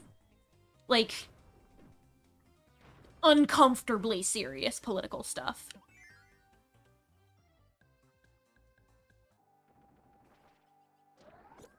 And I'm not just talking about, like, the homophobia accusations. There's some more stuff on top of that that's even more... And that's the one that I don't want to get into because it could... That's the kind of shit that people tear each other's throats out over. Myself included. And I would rather not do that while I am listening to the most relaxing music in Kirby's Return to Dreamland.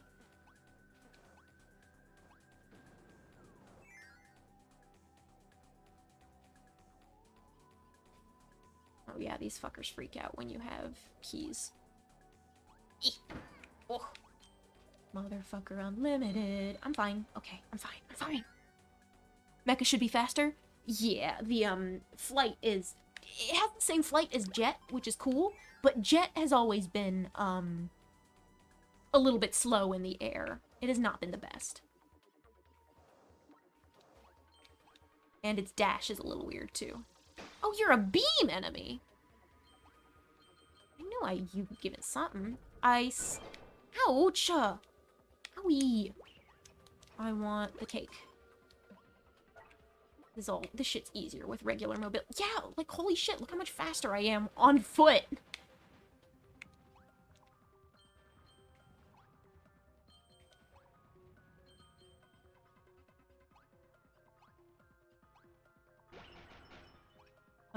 Yes, this can be used as an alternative to fire.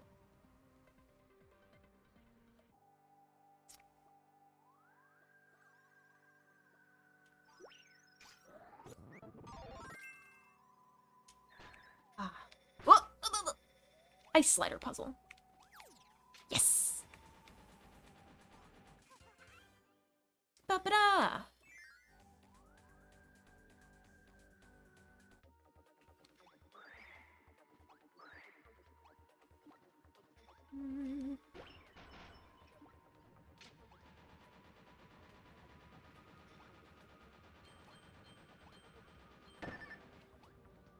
I'm dying. This is not good for me. Please. It's too slippery! Magalore, I need your help! No, I don't. I'm fucking fine. I don't need Magalore's help. I have 45 lives!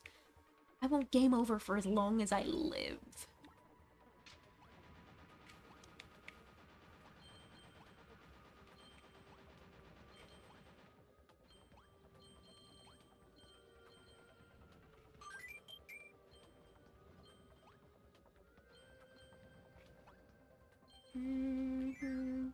What is the deal with Magalore? I mean, does he even... Okay, now we're back to Magalore's shoulders. Except Seinfeld edition. Oh shit, these goddamn key scarfies. Yeah. Oh. What is that? Oh, it's festival. Kill.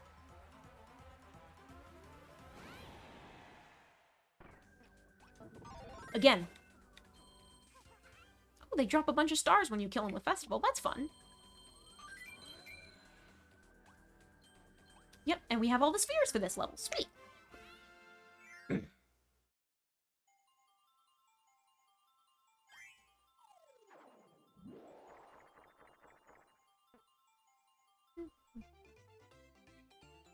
People have made everything political. Let's leave the Chris Pratt stuff on that.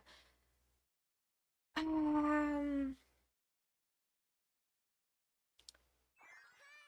don't usually like writing off things with people have made everything political.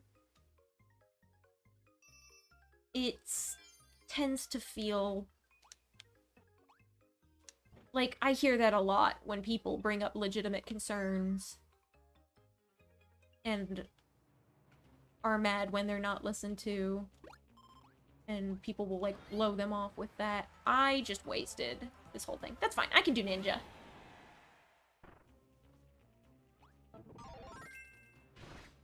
People make everything political because deep down, everything really is political. Maybe not everything. It really depends on how you define politics. But so many things have been politicized, regardless of whether they should have been, that some people get stuck. I don't know how to put this in a way that's... I'm riding the line here, guys. I'm way riding the line.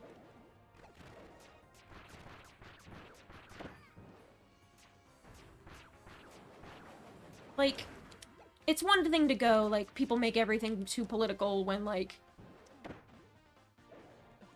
there's, like, I don't know. Actually, you know, is it one thing to do that?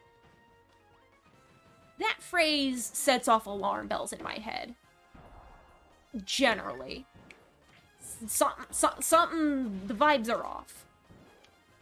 And I usually hear that from people who don't want to, like, consider the possibilities, or, I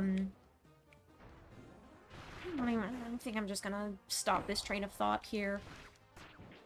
I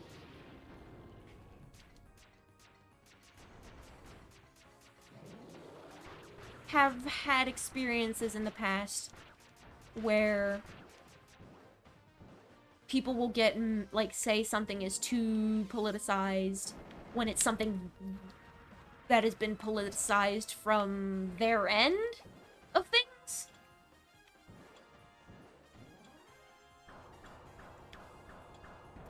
I need the stars. I need the funny stars. I missed. I'll do no ability Goliath. Why not?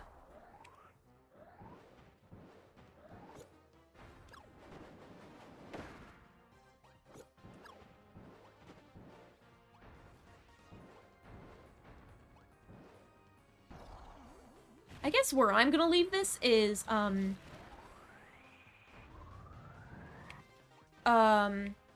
it's one thing, you can say people make things too political. The issues people have with Chris Pratt are a handful of things that he doesn't address. That are just, and the depoliticization of something that is deeply political is, especially when it's as severe as that is like, that's the problem people have with it.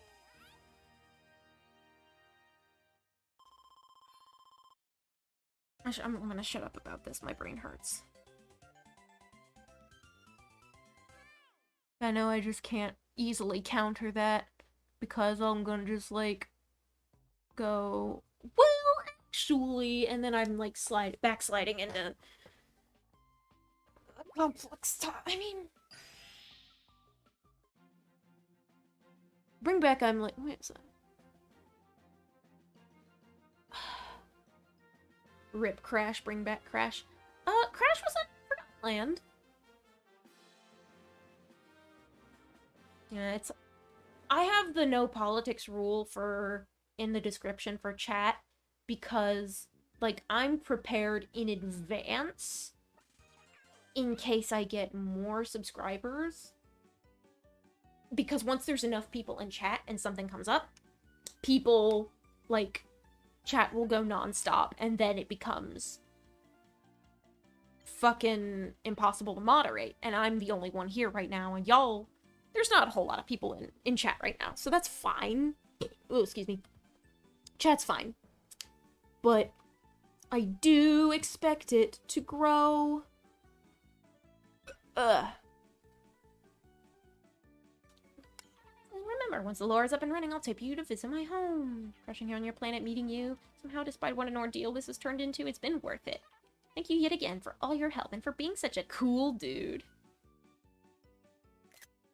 Thank you, Megalore. I love you too. Where is I going with this? It's easy for chat to explode and become impossible to moderate, even if I did have separate mods for, like, bringing up politics stuff.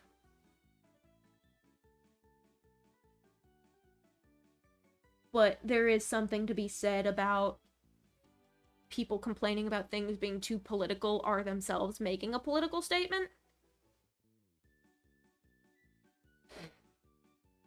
And, like, I have come to see it more, that phrase more often used.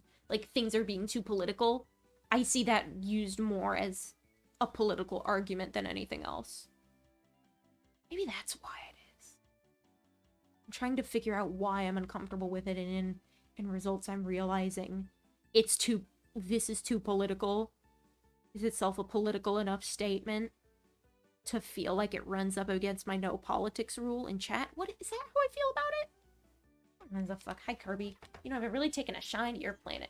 You didn't like finally go home, but I'm sure I'm gonna miss it here.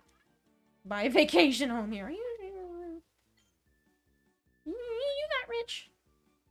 I don't think you're that rich. This feels like fate. Yes, our meeting must be the work of divine destiny. Sure, buddy. Sure. Whatever you say, buddy. More dialogue.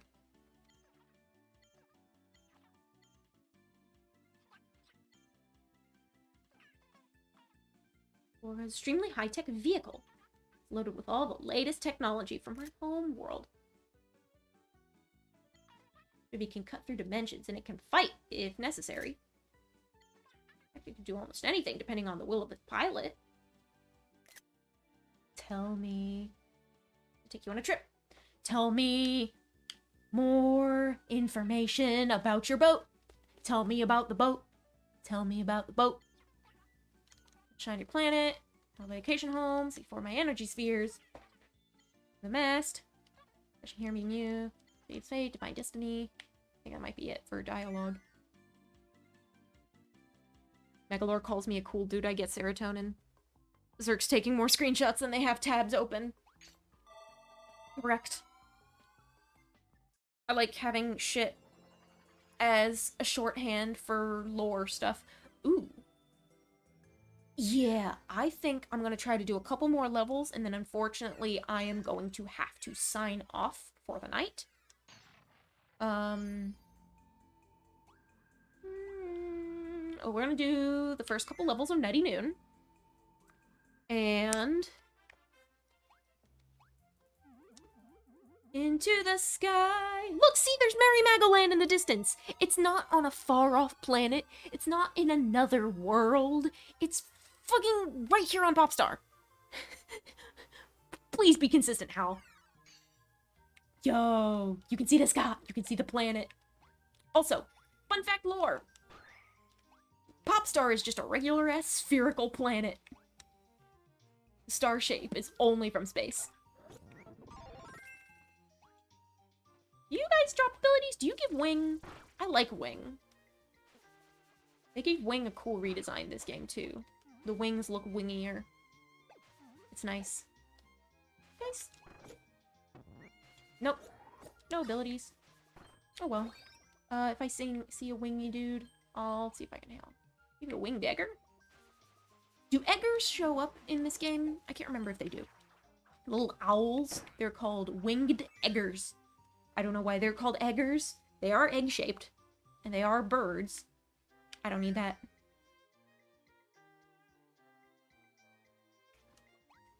There you are!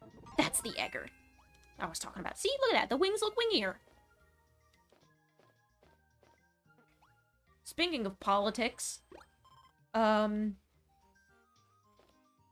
in a slightly more positive direction, this version of Wing was redesigned to be slightly less offensive.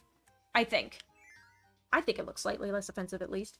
Looks less like an Indian headdress and more just like feathers. For feathers' sake.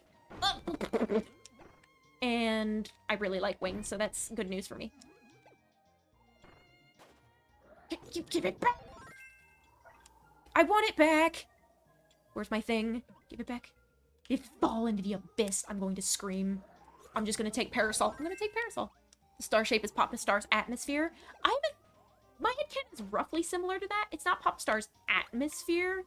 It is a magical barrier that surrounds the atmosphere.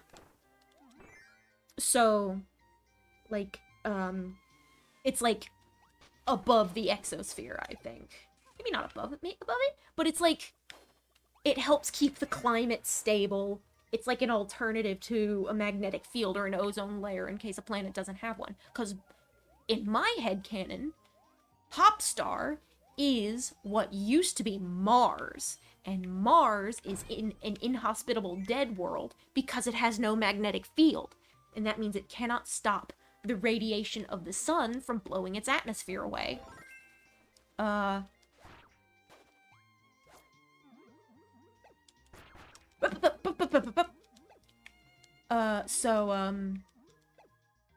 magical barrier that was put up by incredibly powerful entities to, offer a place for survivors to live. Because Earth got blown out. Earth also has its own little magical barrier, and that's why it's not completely uninhabitable. It's just Shiver Star now. But it's like out in the Kuiper Belt now, unfortunately. But, oh yeah, I forgot I can do this. How do I throw spears again? What's a spear throw? Spear throw dash. Okay. That's what I wanted. I wanted that candy, though. Goodbye. Oh well. You win some, you lose some. So Earth is like kind of in an ice age, but it's like a weak invisible magical barrier helps keep it habitable instead of completely uninhabitable, like a Kuiper Belt object normally would be.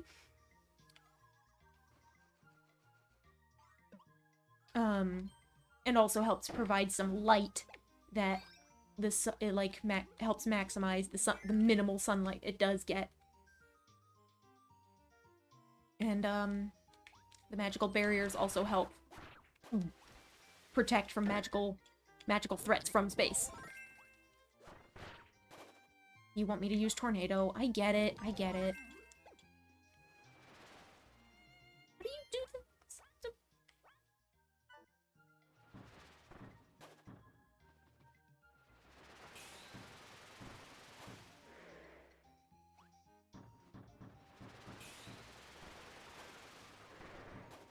There we go. Hey, I can go down there. So yeah, I have a lot of funky headcanons about how aforementioned magical apocalypse turned the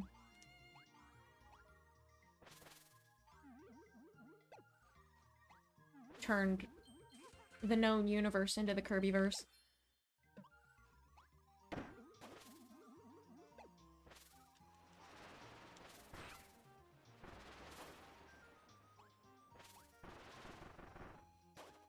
Actually, I want to be Wing again. Flap, flap, flap. Got wings. That IRL Earth is inside out and we are on the inside and the universe is in the center. My headcanon. That would... So, scientifically, likely not true. However, that would be an incredible premise for a fantasy story. That feels like you could, like if you were a decent enough writer with other things, you could probably get away with some Discworld ass shit with that.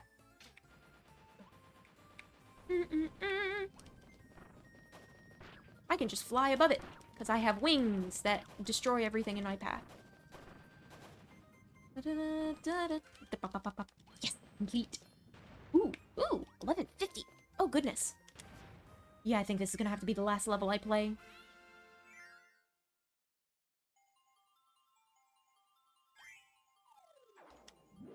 Zoink.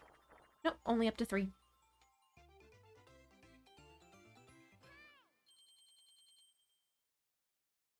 Okay, lads. Given the time of night... Man, I really do wish I had started earlier so I could just keep playing. Because then I could have finished Popstar. But you know what? Oh, sweet, I unlocked water. I think I've done a pretty good job of getting everything from along the way. So I think it's time for me to sign off now. I think I'm just gonna make this a big fat Return to Dreamland weekend. I think I'm gonna finish the rest of story mode tomorrow night. And I think I'm going to try to tackle the epilogue on Sunday night. Consider it's Saturday, play more anyway. Okay, Buibase, I appreciate the enthusiasm. My internet router gets fucky at midnight, and this computer's connection gets fucky with the router, so I can no longer stream effectively, even if I personally could play the game. And because of that, and that's why I want to block it out. And also, it would be very cool if I played the Magalore epilogue on Magalore Day, because Sunday is Magalore Day. Ugh, excuse me. So, I will see y'all then. Goodbye, farewell, and thank you for coming out tonight. See you tomorrow night.